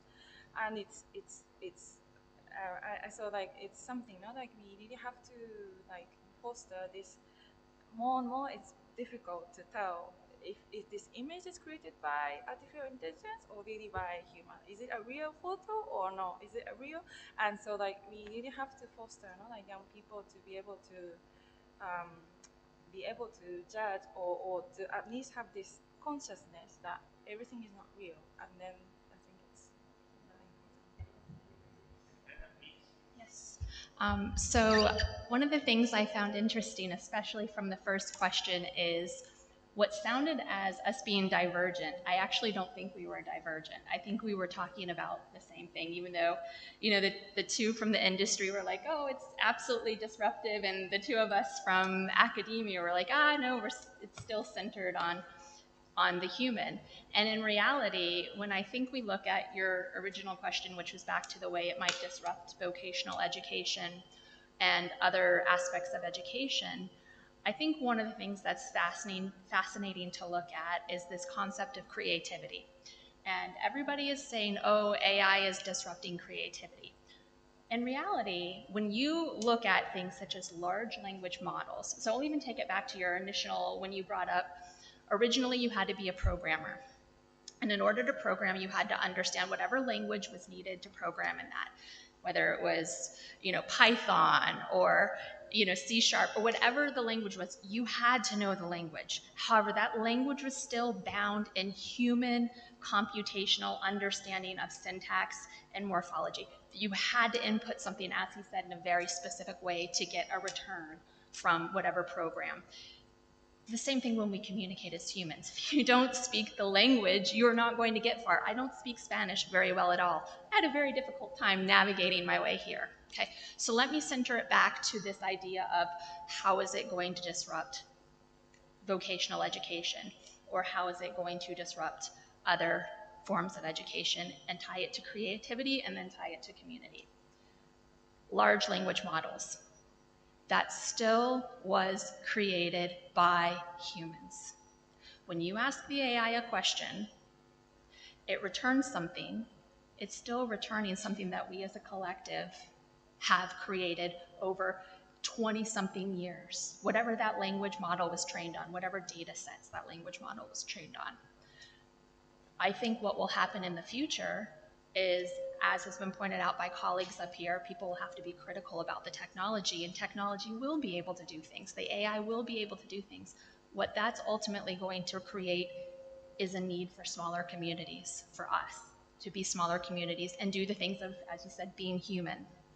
And that doesn't come in the reality we have right now. We're in a very fractured society of a lot of people doing things that aren't connected necessarily to other people, and I really think we are heading towards a point in time when AI is able to do some of these things that we can actually be more of a community and make changes that need to happen at a global and local level.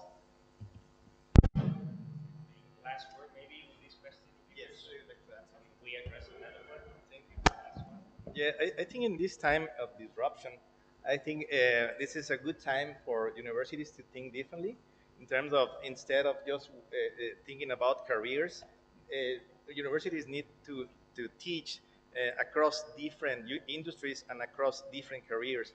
Because let's say, for example, AI, how can we apply AI in human resources? How can we apply AI in agro industries or construction or so on? So I think the future of education is to create micro courses, certification courses that they go directly to the specific areas where, as Ignacio mentioned, it's not to discover, but to learn how to use this technology to make a better human resource department, better marketing, sales, and so on. And industries, for example, in construction, agriculture, manufacturing, other industries. So I think that's the new challenge, to create knowledge across industries.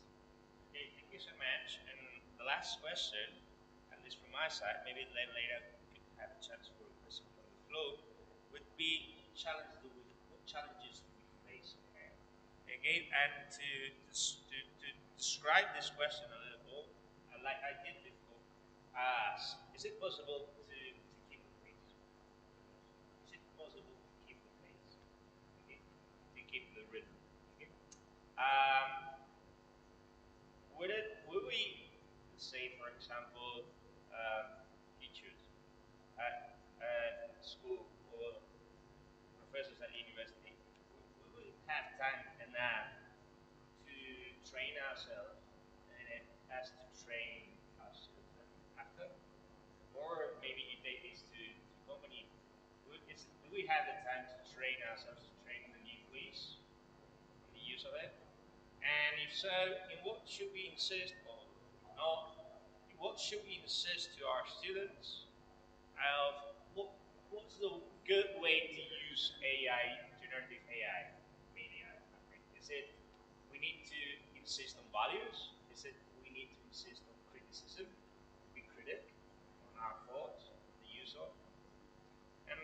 finally, what advices would you give towards this?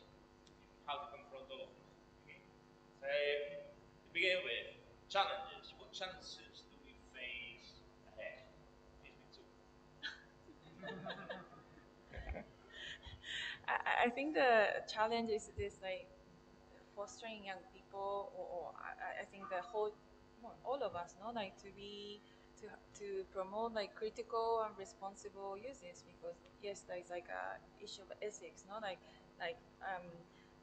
I prepared some images, but like there are like in some art competitions, either in a photography or the drawings and the images that were generated with the AI have won the prizes.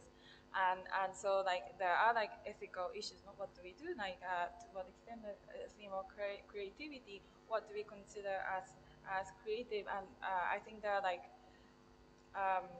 yes, like I think it's full of opportunities, like as you say, and full of new challenges. No, and I think that's, I mean, the only way through is like working with young people, children, always like in contact with them, because they in a sense they are going faster than us. Like they are always engaging social media. They are very quick to get to use like a tablet. No, like nowadays my children too, like they know how to use tablet sometimes better than me, and so we have to like always in communication and learning from young people, and to foster, no, like critical responsible uses, not forgetting this, not like we are human, we are not machines. We don't need to be machines. We don't need to try to compete. We have like unique humanness, and we have to really always respect the human dignity, you know, like, and the human rights of everyone, and to not to forget this like connection, no, with another person, to be able to have empathy. And I think that's why it's like I see it's a whole new challenge and opportunity for education too. Like how can we really transform to be inclusive and respectful of every individual? Thank you. Yes, of course. I think the biggest challenge is resistance to change. That's what I think is the biggest challenge right now in companies, in universities, and even sometimes with the students. But every time I go to a company where they want to change something, I think the best promise is when new college students, graduated students come to the companies, and they bring the new technologies, the new ways to do the job, and the new ways to use technology. So about your question, how can we keep the pace, or keep the pace of adopting technology? I would say that this is like when we started using our smartphone. How long did we take? Of course, at the beginning, we just started using the phone. But now, the capacity that we have to learn and adopt more rapidly the technology is giving us that pace. So now everybody's talking about AI, but not many people know what is it really about, how to use it, or how to apply it to a real world. But I think it's going to happen really fast. But I think here leadership is involved. Leadership in university, leadership in companies, leadership in governments. I think that's the key. When the rector is committed, I think everything around is going to move faster. That's great. For a good use of AI, we have to make our future citizens. Yeah, I'm going to kind of tag team a little bit off my co-colleagues up here as well, and I think this may get to your question as well. I would challenge all of you to look at who is sitting up here right now. Okay, you have mainly individuals who come from economies that are connected to the internet. When we look at how we use technology, and when we look at this idea of large language models or artificial intelligence, and as I mentioned previously, that is trained on the things that we who are connected to the internet already created, roughly 60% of the population. We've created a reality that about 40% of the population is going to have to accept, because the more AI trains itself, the more it becomes a lot of the same. And I think that's going to be our challenge, is to realize that as much as I like the idea, and I've mentioned about small communities, we still are creating something that may not meet the inclusive needs of specific individuals who have very different cultural, societal values. And so I think that's going to be our challenge, is how do we create something that is truly inclusive when what we're creating right now is being trained on what only 60% of the population has any type of collective to add to. So I think that's going to be one of our challenges, is thinking about what are the biases inherent that are coming out of the technologies, because we come from a very specific mindset. I think that's something that we will face as a challenge, and I don't know if that answers your question, Jose, at the end, but. In that dimension, past values and criticism. Do you think that we need citizens that are more concerned about that, more about the importance today with technology? You said important that we will be more human. And being more human means a lot of being more believing in values, in having your own speech, your own word. In general, I think we need, personally speaking, I believe like we need to be more critical. It's also what I teach to my daughters or to my family, or even in the students I go to the school. Okay, especially when you have more information, the more information you have, the more critical you need to be. The main challenge we are facing that you were asking, and to me is one of the most interesting questions. First, what we do with AI. Believe it or not, when I meet customers, several customers, they say, we want to do something with AI because it's trending. What? And I ask, what do you want to do? I don't know, something. Okay?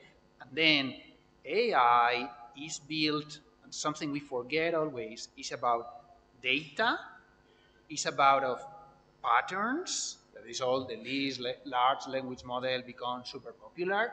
And what we call AI is like an application or a use case that works for something, that does something, right? So this ChatGPT become very relevant because it's doing something like we write in human language and we make amazing result in human language with the impression that it understands something, okay? And that is funny, okay? But what other real applications we want to build with AI in order, for example, to help the people to learn faster, to decrease the level of hunger in the world, to decrease the level of work, to increase the economy. Are we doing that or not? And worst of all is which data we need and in which shape. I was mentioning that we have a lot of writing on internet from certain sources, and we are not looking at the writing sources or environmental climatic data, for example. So if you are able to digitalize and the machine is able to have correct patterns, that is not always, that's one of the hardest things to get, okay, then you can get a meaningful output and potentially do something that works. And I always put the same example. You can have super AI application that, I don't know, shut down your PC, your telephone every night. You don't need AI for that, okay? And you may not have, you can have a pill that 0.0 AI, that you have cancer, you take it, you cure cancer. Super useful. So not everything is AI. And if we want to apply AI to some things, we need to see first which data we need and what we want to achieve. Those are the main challenge. And last word on the challenge, because on the AI this is important, is the cost. We have been talking about internet or phones, and phones become popular when they become cheap. So they can be even in Africa, or even like 90% in Spain have a mobile phone because they are cheap. AI is very expensive. It's the opposite. When you program, you use a PC, and then you go to a big server, a data center to scale up. In the AI, is the opposite. You need a lot of computing power to make something that you don't know if even it works, you don't know if the data is correct, and then you scale down to go to production by a factor of 3. Okay? So that's a barrier to enter. Okay? Not everyone can do everything on AI because they don't have the money to do it. Okay? So the cost of the hardware is going to be fundamental. Okay, thank you so much. I have to unluckily say to the floor that we cannot receive questions from you because we are out of time. So we have to carry on with the schedule of our program. So from my side and from ICEM, thank you for this round table, for addressing those questions, maybe sometimes difficult questions to answer. So I hope they were not so difficult for you. We love difficult questions. Great. So thank you so much, Mitsuko Matsumoto from the International University of La Rioja. We will have her as keynote one of our sessions during this week. I invite you to her keynote speech. Thank you also to Liz Sotonini here from Lean Six Sigma Institute, multinational, related with quality and Six Sigma and activity standards and so on, which came from the US. He's also holding a speech on tomorrow, and then afterwards a small round table with me that I hope you also will follow. We will basically do something like this, but we have yet. And then, of course, Hannah, which likewise, with us during this week and was accepted. And finally, Ignacio Aldama, which will still stay with us a little bit because he's going to be part of the jury, again, of what comes next with kids. Okay, but before we do that, I'm asking a round of applause, please, for this round table. Thank you so much. Thank you so much. And at the same time, please, let me just not to lose much time. Please just go on that side. It will be great.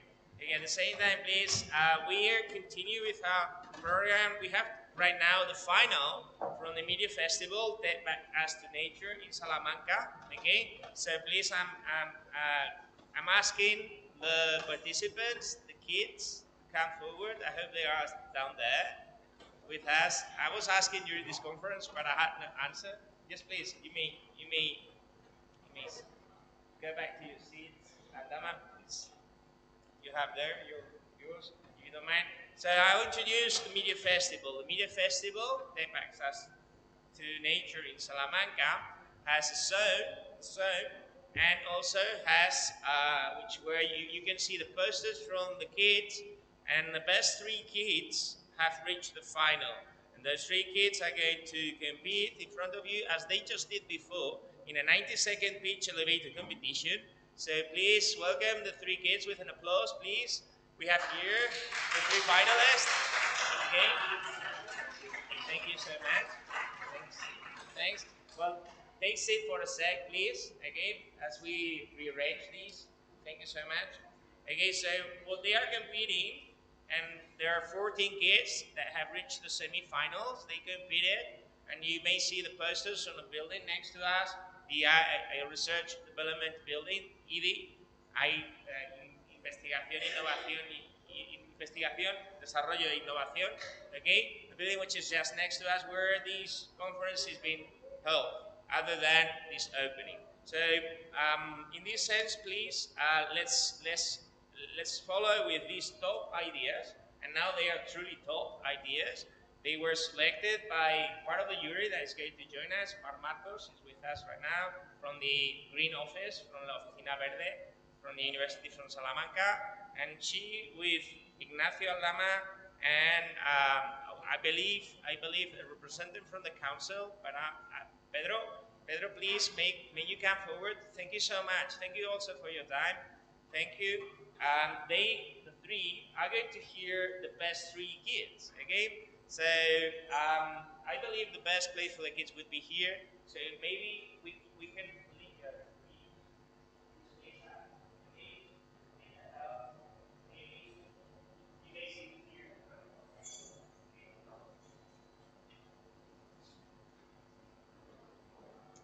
So let's remind and remember, the kids did a semi-final and 3 came to here. Now, we thank the jury that is going to hear the top 3 ideas from children and teenagers. The theme is how technology can help to take us back to the nature of Salamanca. So again, thank you, the jury, all 3 for being here for these few minutes. I need the names of the kids. I may check them here, but I want to check first. If we get to see their posters, we have their posters.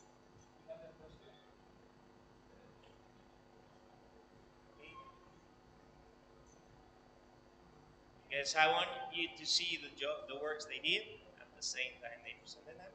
Please. Okay. And I'm going to check online with the 3 kids.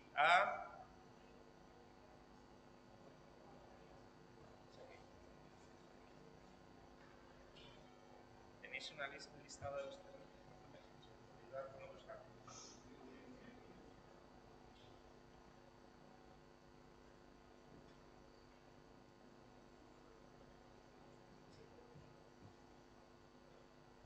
Okay. And in the order I get them, I'm going to ask them to come forward. Bueno, queridos niños, los niños, puedo llamar todavía de otra manera, qué suerte que lo seáis. Os voy a pedir que vengáis, ¿vale? No os asustéis, ¿okay? Esta sala es igual que la anterior, un poquito más grande, ¿vale? Y el jurado es igual que el anterior, pero un poquito más, quizás mejor vestidos y más encorbatados, ¿vale? Y simplemente acercamos el micro, que se escuche bien con el primero de vosotros, o buscamos la manera de hacerlo, y lo mismo que habéis hecho antes, otra vez, ¿vale? No sé si lo habéis, los 3 sois en español, ¿lo habéis hecho en español? Vale, hay uno que lo habéis hecho en inglés, ¿sí? 2 son en inglés, ¿vale? Y uno es en español, ¿vale? Pues entonces veremos a partir del póster y el jurado, pues espero que valore pues, todo en su conjunto. Y nada, volvéis a saber que tenéis 90 segundos, tenéis a Mar que va a controlar el tiempo, ¿verdad? ¿Es así? ¿Sí? ¿Vale? Y nada, el proceso es igual. Escucharemos y decidirán quién es el ganador de los 3. ¿Vale? Sencillo. Así que, ¿los nombres? Si no, Quito, Alvarito, ¿vale? Son así. ¿Quién de los 3 es no Alvarito? Empezamos.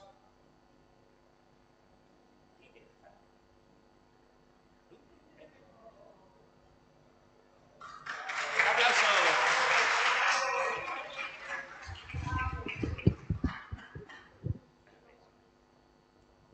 Sí. Bueno, se llama Álvaro. Álvaro que. Ah, Álvaro. Hola, Álvaro. ¿Estás tranquilito? Venga. Doy el micro, lo coges, te lo sujeto así, a ver si se le ve. Sí. ¿Te lo sujeto mejor? Vale. Todo lo que tú me digas, aquí mandas tú ahora. Hello, my name. Espérate.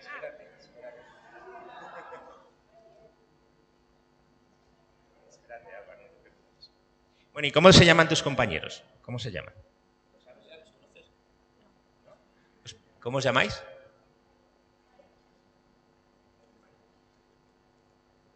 Pues, cuando tengamos el póster, empezamos contigo.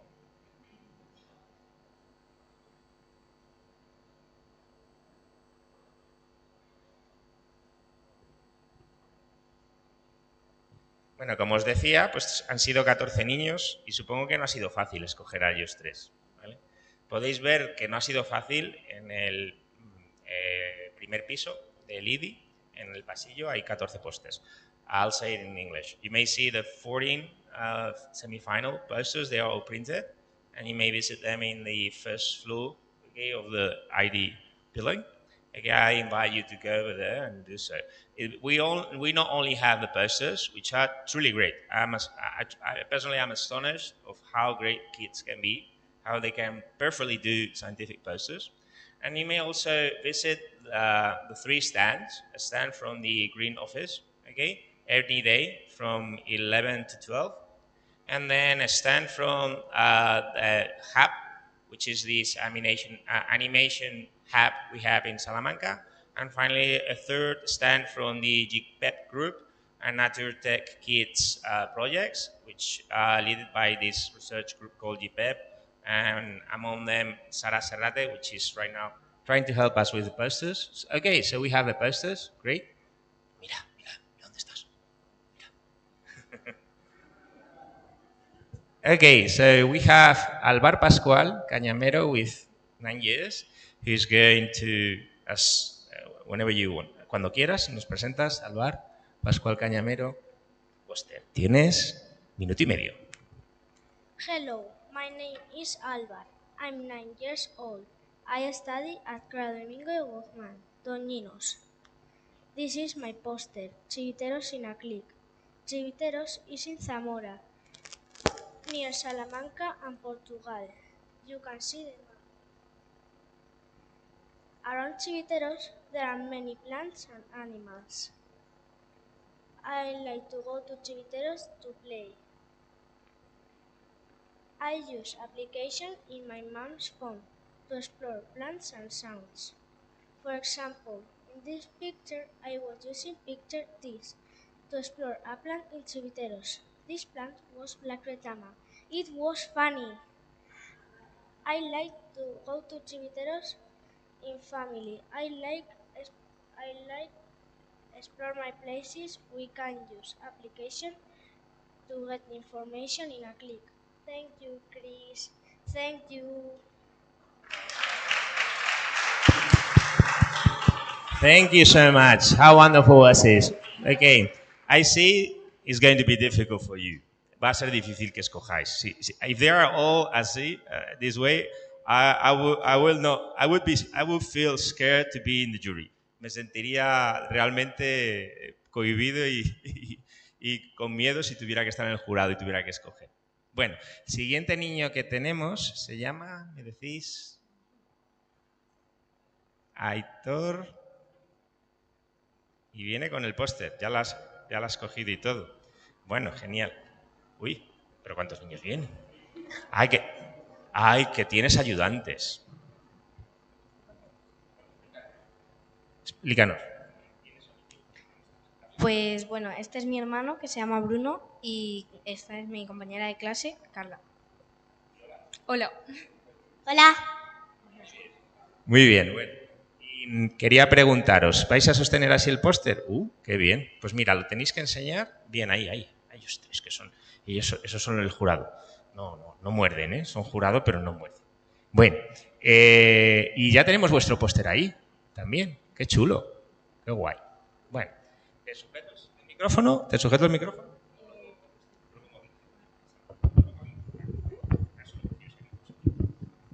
Tienes que acercar, no sé si está complicado.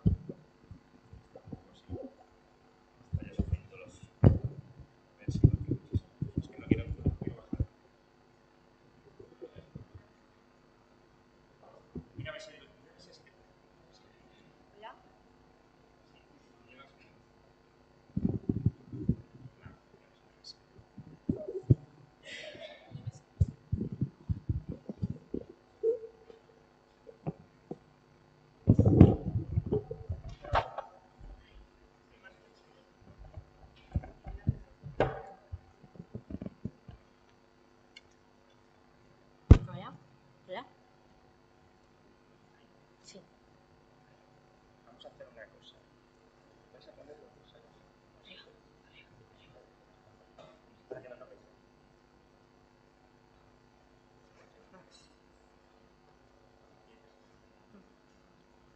Buenas tardes, yo soy Aitor del Olmo y os voy a enseñar mi aplicación. Yo he estado observando que la vida de los adultos cada vez va más rápido y nos permite estar menos tiempo jugando en la calle. Entonces he diseñado una aplicación que se llama Round City, que bueno, pues mi hermano me ayudó a elegir el nombre. Y es una aplicación la cual empezará haciéndote unas preguntas para elegir cuál es tu zona favorita de Salamanca. Por ejemplo, en este caso, el río y sus alrededores. Y esa será como tu zona de referencia. Luego la aplicación te irá llevando por distintos puntos de la ciudad, en la que tendrás que ir encontrando distintas piezas, las cuales algunas estarán más escondidas que otras. Esas piezas las irás encontrando con realidad aumentada y las guardarás en tu móvil. Luego tendrás que ir hasta tu base, tu punto de referencia, y las irás colocando como tú quieras. Y luego pues tú podrás juntarla con amigos que tengan la misma aplicación y estén pues por la zona. Y gracias por vuestra atención.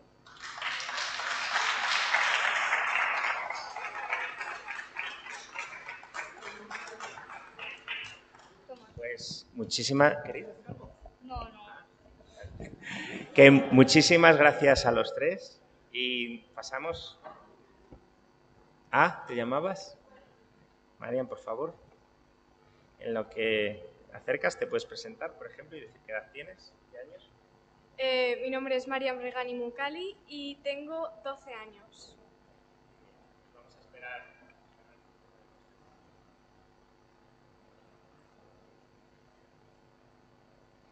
Mariam Regani Mucali.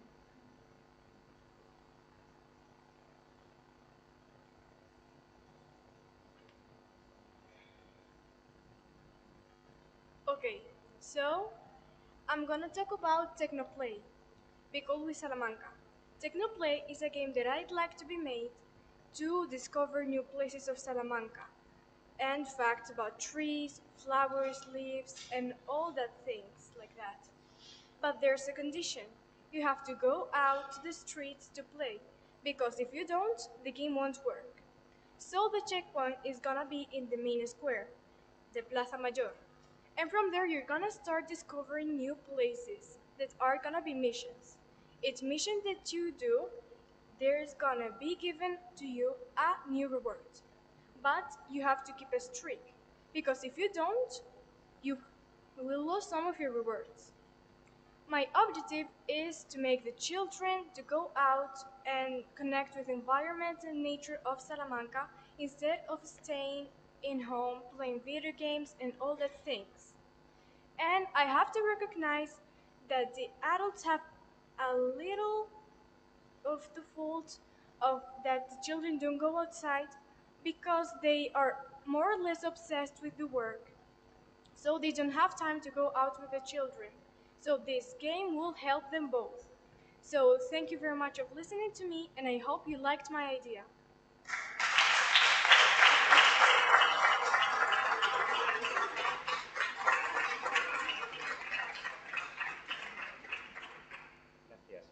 Gracias, Maria.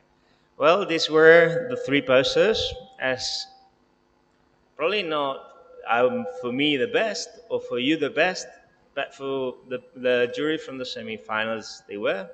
I love them three. I wouldn't know which one to pick, so if I had to do it, I would be scared. Tendría mucho miedo si tuviera que escoger qué póster es el ganador. Así que le dejo esta patata, que se dice, ¿no?, al jurado. Sí, podéis o decidir ahí mismo como vosotros queráis, casi mejor. Y esperamos su conclusión. Damos las gracias al jurado en este proceso.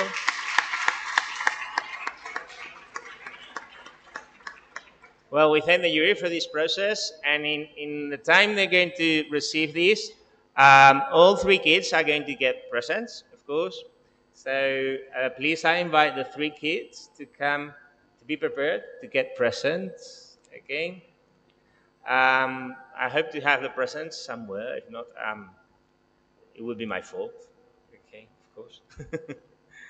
But we have some presents to give, and so that all kids got something. All kids got presents before.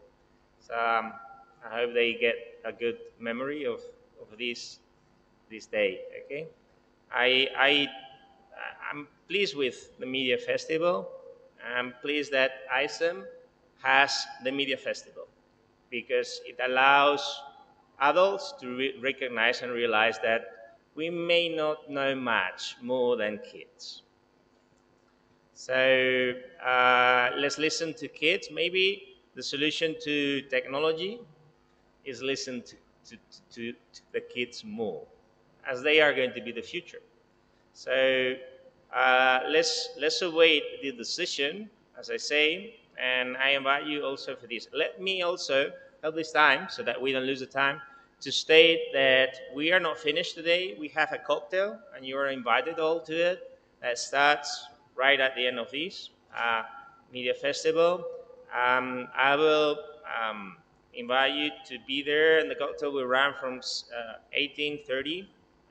6:30 to 8, and then afterwards, from 8 onwards, there is a guided visit in English that I invite you to go, and you only have to be downstairs in the front door of the building, okay, just to do this guided visit, and they will take you. It won't be long. You won't get tired physically. You will walk a little bit, and you will see some of the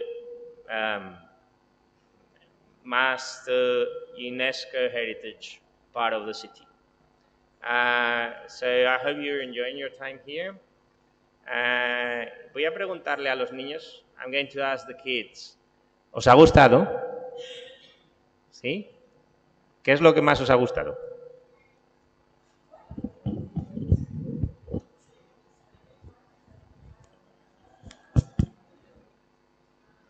You may answer in English and later. Okay. The thing that I like the most is presenting my idea to all these people that I hope they liked it.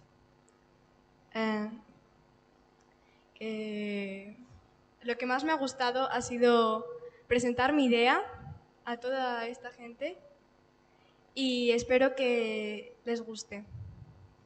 Gracias.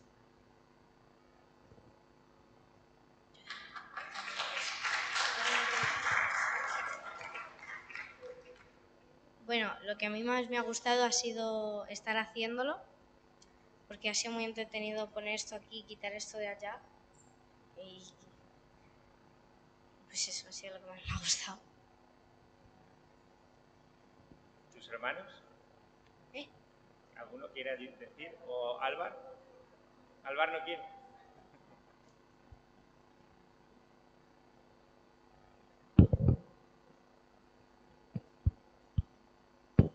Bien. Y ahora me voy a permitir el lujo de preguntarle a alguien directamente. Sara, ¿qué te ha parecido? Sara Serrate. Un aplauso también para Sara Serrate por todo el trabajo hecho. Bueno, pues gracias. La verdad que la preparación del Media Festival ha sido toda una aventura y contar con 14 propuestas de niños y niñas de distintos puntos geográficos, porque también había incluso distintas nacionalidades, ha sido muy interesante, y lo más bonito de esto es escuchar, como ha dicho José antes también, las ideas que tienen los niños y poder incluso el día de mañana que ellos puedan ver materializada, ¿no? A lo mejor alguna idea. Este tipo de experiencias en la universidad son positivas, que los vayamos trayendo, los escuchemos y que no solo sea la idea del adulto o la adulto, sino que, bueno, que podamos también escucharles, y porque tienen muy, muy buenas ideas. Ha sido muy difícil, el jurado me consta que en la semifinal decir 3 propuestas ha sido dificilísimo, hubiéramos traído a los 14 para que los escucharais. Pero bueno, estas 3 propuestas pues eran de las más interesantes. Pero los otros niños que se nos han quedado ha sido una pena que no pudieran compartir aquí también sus ideas. Yo os animo a que vayáis a ver los pósters que están en el hall del I+D y allí están expuestas todas las ideas. Okay, thank you so much. Thank you. Gracias. Muchas gracias, Sara. No sé si veo que el jurado se retrasa. Jury is delaying, which I thought it would be difficult to decide. So it seems so. ¿Tenemos al jurado ya con decisión? ¿Adriana? No, por allí no me... Bueno, pues I don't know if you have any question to ask to ICEM 2024. ¿Tenéis alguna pregunta que hacer, que queráis que saber? ¿Alguna pregunta? ¿Algo que comentar? Sí, por favor.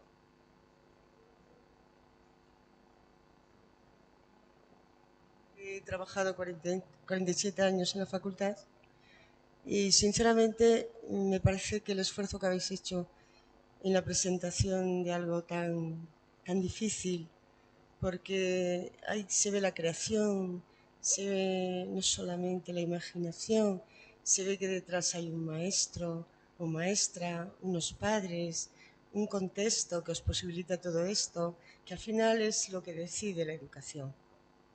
Pero dicho esto, os agradezco a vosotros como niños el esfuerzo que habéis hecho, porque yo creo fundamentalmente en el proceso de la educación infantil y primaria. Yo creo que ahí está el futuro y ahí es donde tenemos que, o invito a que realmente los profesionales que están aquí no lo olviden. Pero por otro lado me voy a permitir el lujo, quizás porque tengo muchas canas, quizás porque mi formación es siempre exigir algo en la educación, que no me quedo conforme con que den 3 premios. Mi propuesta es que todo niño que ha participado tenga en papel, de alguna manera, la edición en conjunto de lo que se ha hecho. Esta es mi petición al grupo de gente. Sara, tú debes hacerlo, porque tú crees en la educación tanto como yo. Y perdonad que deciros, no voy a estar contenta si ese señor es mi hijo. Muchas gracias por estar aquí. Gracias. Bueno, una madre siempre sale al rescate de un hijo, ¿no? A mother always rescues his son, and at that moment we needed some rescue, some time to feed. So thank you. Gracias, mamá, por tu pregunta. Thank you for your question. Sí. It's my mother. Yes. So we have a decision. So they are just picking up the diplomas of the first and the 2 second prizes. We have a first and a second prize for 2. Okay, so in Spanish we would say we have un ganador y 2 accessit. Okay, so please, I give the word to the jury. Sí, por favor. And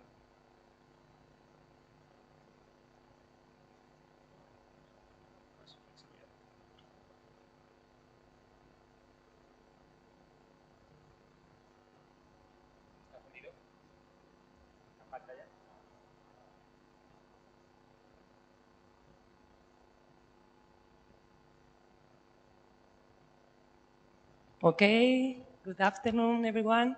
Thank you for coming. Thank you, girls, Aitor, Marian, and Alvar. It's a pleasure to discover the wonderful ideas from kids so young. So we are very proud of your job. So congratulations, felicidades a los 3. Enhorabuena porque ha sido complicado, no solo la final, sino la semifinal que me ha tocado a mí. Y han sido 14 trabajos, 14 works proposed, ideas so nice and interesting, all of them. So it was so complicated, but we want to recognize 2 accessit and first, the 1 first prize. So must. Okay, just to remember to everyone, this is a context and we have a rating because of the ruling. If you know MasterChef or OT, okay, there is the first and the rest. That doesn't mean that you are not good, but in this type of contest, we are rating different aspects, okay? Not only how good is the work, okay, which is your rates, how you are approaching, how you have presented. So that doesn't mean that it's not good enough or it's not... all of them are good. We have a hard time like trying to decide, okay? And the most important is like you need to keep trying. Winning a prize in such contest with the rules is relatively easy. There's a certain amount of people, very strict rules. When you want to reach something in life, it's more complex. You have a lot of people, sometimes there are no rules, and not always the best work even win. So remember that.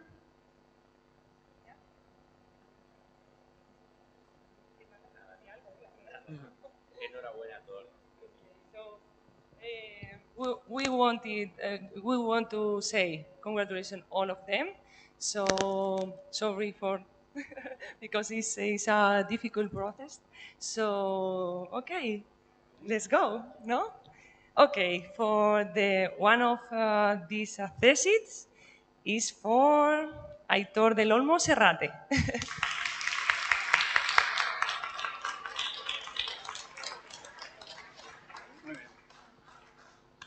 Congratulations. It's a good job, Aitor. Well done. Okay, the second thesis is for Marion Regani Mook. So, come with us.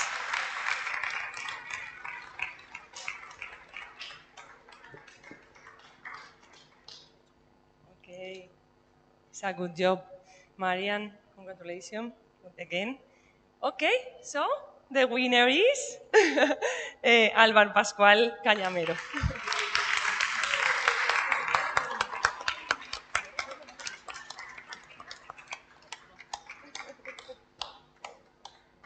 Alvar, we want to go to your village. ¿Nos vas a enseñar tu pueblo? ¿Sí? It's so beautiful village in Salamanca, ¿no? Mírame a mí. ¿Dónde está tu pueblo? En Zamora. En Zamora, no Salamanca, Mar. En Zamora. So beautiful village. We want to know the retama, all the things with nature. Okay, congratulations for you. Okay, thank you. And the jury as well. It's a pleasure. Colleagues. You know what we always say in our family? We always say, sometimes you win, sometimes you learn. Because when it's winning, you sometimes even don't know what you are doing well, right? You just need to repeat it, okay? When you try something and you don't get it, maybe what you were expecting, you need to learn. En español, can you say it in Spanish? Por supuesto. Vale, que a veces se me olvida. Vale, siempre decimos en nuestra familia que a veces ganas y a veces aprendes, porque cuando ganas como que todo es fácil, ¿vale? Pero cuando no te salen las cosas, no te quedan más narices que aprender algo, que esforzarte y decir, ¿por qué esto no me ha salido? ¿Vale? Entonces, para mí, muchas veces es más importante el aprender cuando no me salen bien las cosas, cómo repetirlo y cómo llegar que te salga todo bien y un día te pegues una leche que no sabes ni cómo te levantas. ¿Vale? Esto, lo voy a decir por último en español, esto le pasa incluso a las empresas, ¿eh? El Valencia le pasó que tenían ahí, voy a decir 4 matados, eran 11, y ganaban y no sabían por qué. Contrataron una consultoría porque decían, estamos ganando y no sabemos por qué. Pero cuando pierdes es más fácil, ¿no? Me han metido 4 goles, esto es un hecho. ¿Vale? Así que recordarlo, chicos. Ok, bien. Quisiera dar las gracias principalmente de este jurado por el tiempo que nos ha prestado Pedro Martínez Córdoba. Sinceramente, muchas gracias a tu persona y en nombre de la ciudad, gracias al Ayuntamiento por la colaboración en el desarrollo de este evento, desde Salamanca Tech hasta este Media Festival que con tanta voluntad habéis querido patrocinar. Así que muchísimas gracias por ello. Muchas gracias a los niños, muchas gracias al jurado en su conjunto, muchas gracias a todos por vuestra asistencia. Nos vemos en el cóctel, nos vemos durante el congreso. Un aplauso, por favor, para todos, para el jurado y, sobre todo, un aplauso para los niños. A round of applause for the kids, please. See you during the congress. Let's make this world a better one. Thank you.